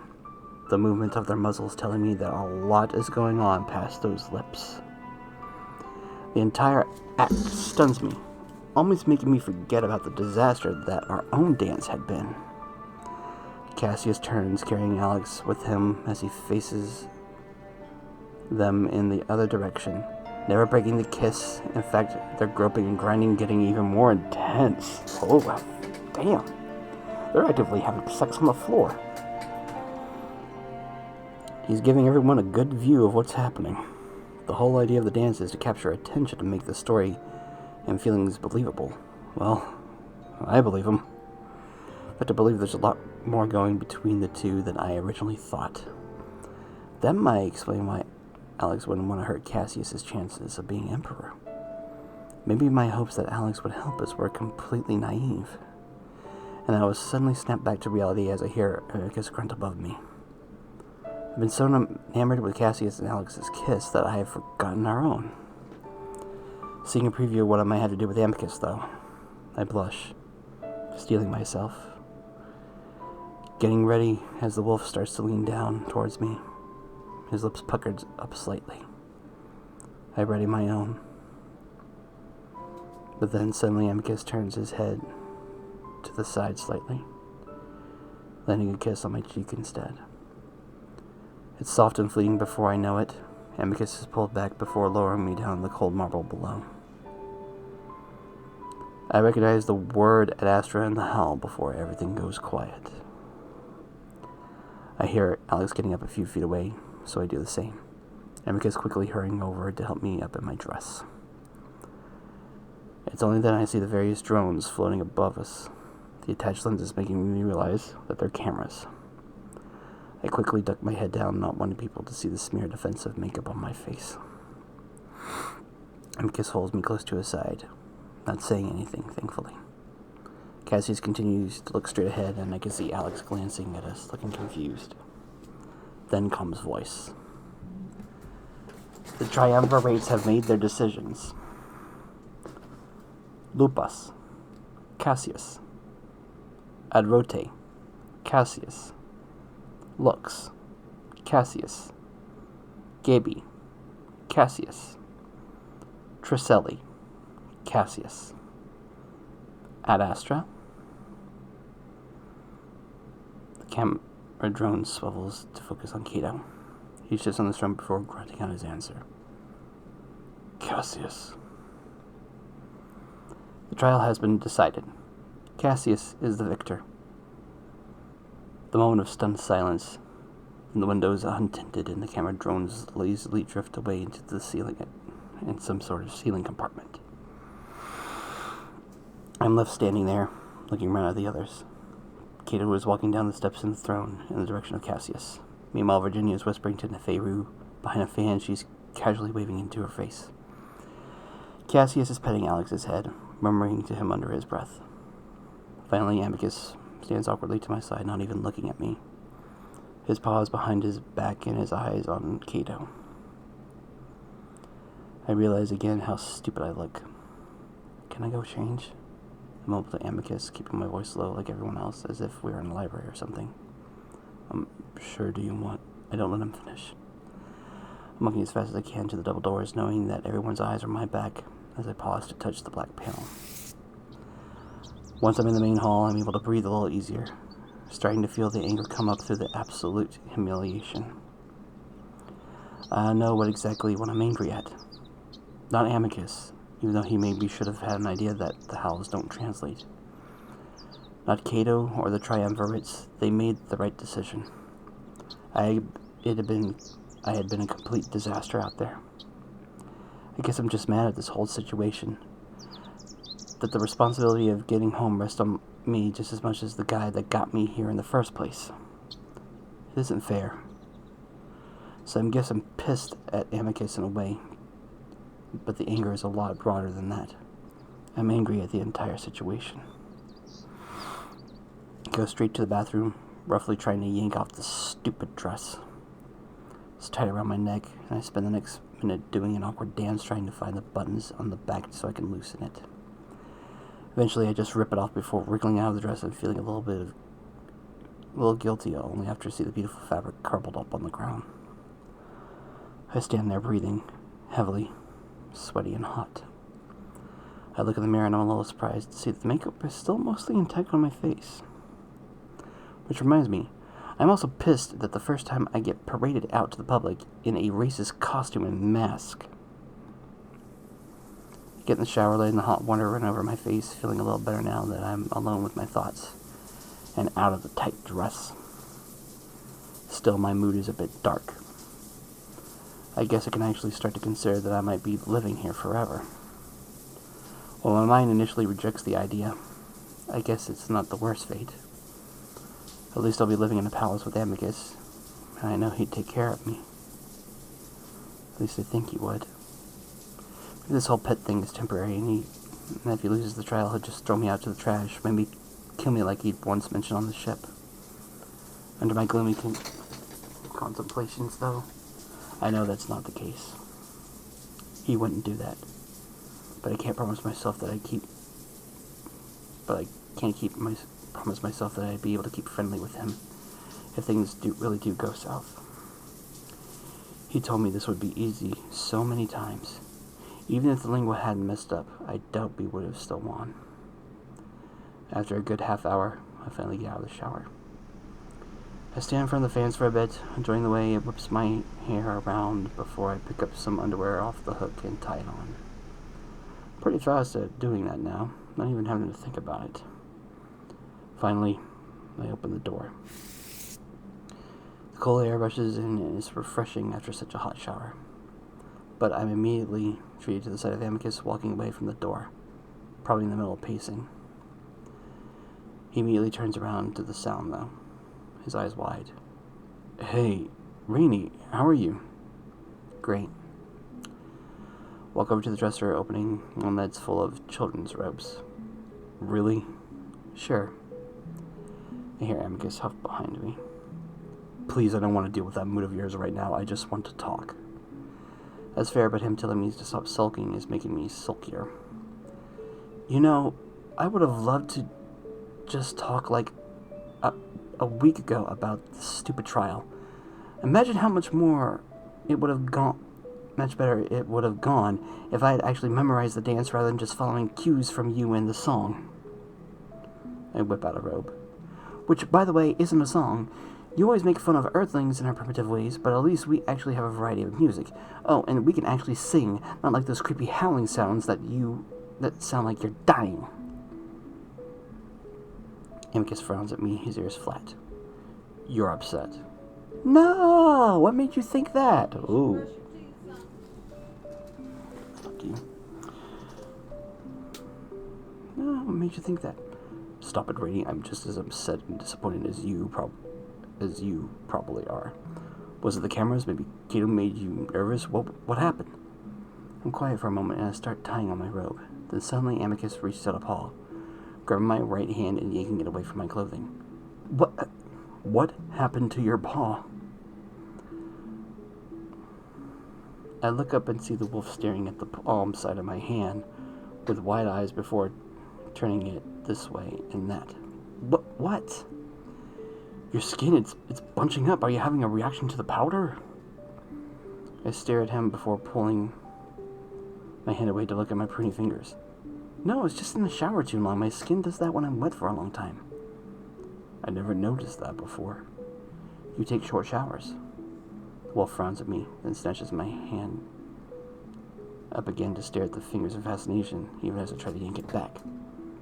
At that point, I feel my mood about to take a turn in one of two directions, either exploding in Amicus in frustration and anger over everything, or just laughing. I find myself doing the latter, chuckling at first before letting out a loud guffaw.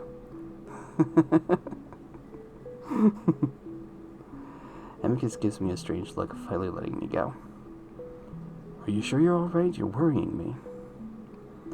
I sigh as I finish tying on my robe before flopping onto the bed, hands above my head as I let the pleasant, cool air drift down from the ceiling to blanket my body. And I'm going to get cold in a few minutes, but for now it feels good. Remember how you said the lingua had trouble translating some things? Yes, Oh. Heard nothing but wailing Latin in that howling noise. I had no idea what I was doing. Oh, gods. There's a heavy thump and I feel the mattress crater and tilt sideways a bit as Amicus sits down next to me. So, yeah. Brainy, I'm so sorry. I didn't even contemplate that possibility. It's fine. I don't think either of us could have. I mean, I've listened to music from the Cats before, and I've never had an issue with lyrics translating. Oh, God. I don't know, the lingua didn't try to understand the intention too. Maybe meant to hear the true language when you guys sing. It was happening while you were doing your song, even though I didn't realize it then. Oh, you heard me sing? I can hear the embarrassment in Amicus's voice. Yeah, it sounded fine, honestly. I was just being a dick earlier. I know. But still, I'm tired of you trashing on human culture. I know. And I knew that makeup was offensive, by the way. I looked like an idiot for all of Adastra to see. You looked good. Oh, really? Fumbling around like an idiot with no clue what he's doing looks good? I guess at least I'm keeping up the dumb, primitive ape act, right? I watch as he slowly walks over to the sofa to sit down. I have to say, although you're a very kind, intelligent person, you're very frustrating when you get into these moods. Frustrating? So gloomy and self-defeating. You remind me of Cassius sometimes. I pull a face. Since when is he self-defeating? He seems pretty full of himself to me. You don't know the real Cass. He very much dislikes himself. Also, don't compare me to your brother. I really don't want to be thinking about him right now. I'm just saying, I prefer you in lighter spirits. It suits you more. I'll work on it. A long silence go by, and with the way Amicus is shifting around, I can tell he wants to ask me something. What is it? Well, I guess that little celebration is out of the question now. The dinner? I stood up suddenly, giving him an incredulous look. Seriously? Whoa, I was just kidding. We just lost the trial. You were one trial away from losing the emperorship, and you're seriously thinking about that? I was just having a bit of fun. No, you want a pity handy. It's not like I need you to do it. I can get the job done myself. Then do it. I will. I think this is a good place to leave it, guys. Tomorrow I'm supposed to be doing Kingdom Hearts. I don't know if I'm going to be able to do that because I've got to go to Atlanta tomorrow and pick up my sister from the airport. God forbid she gets an earlier flight, but you know, hey, beggars can't be choosers. So I'll post it up on my Twitter when I go live or something like that, and we'll see what happens there. But if it doesn't happen on Monday, it will probably happen on Wednesday, because Tuesday I'm having gallbladder surgery. So, until we meet again, guys, I love you guys. And for those who are still trying to figure things out, don't give up. You are loved. And I love you. Have a good night.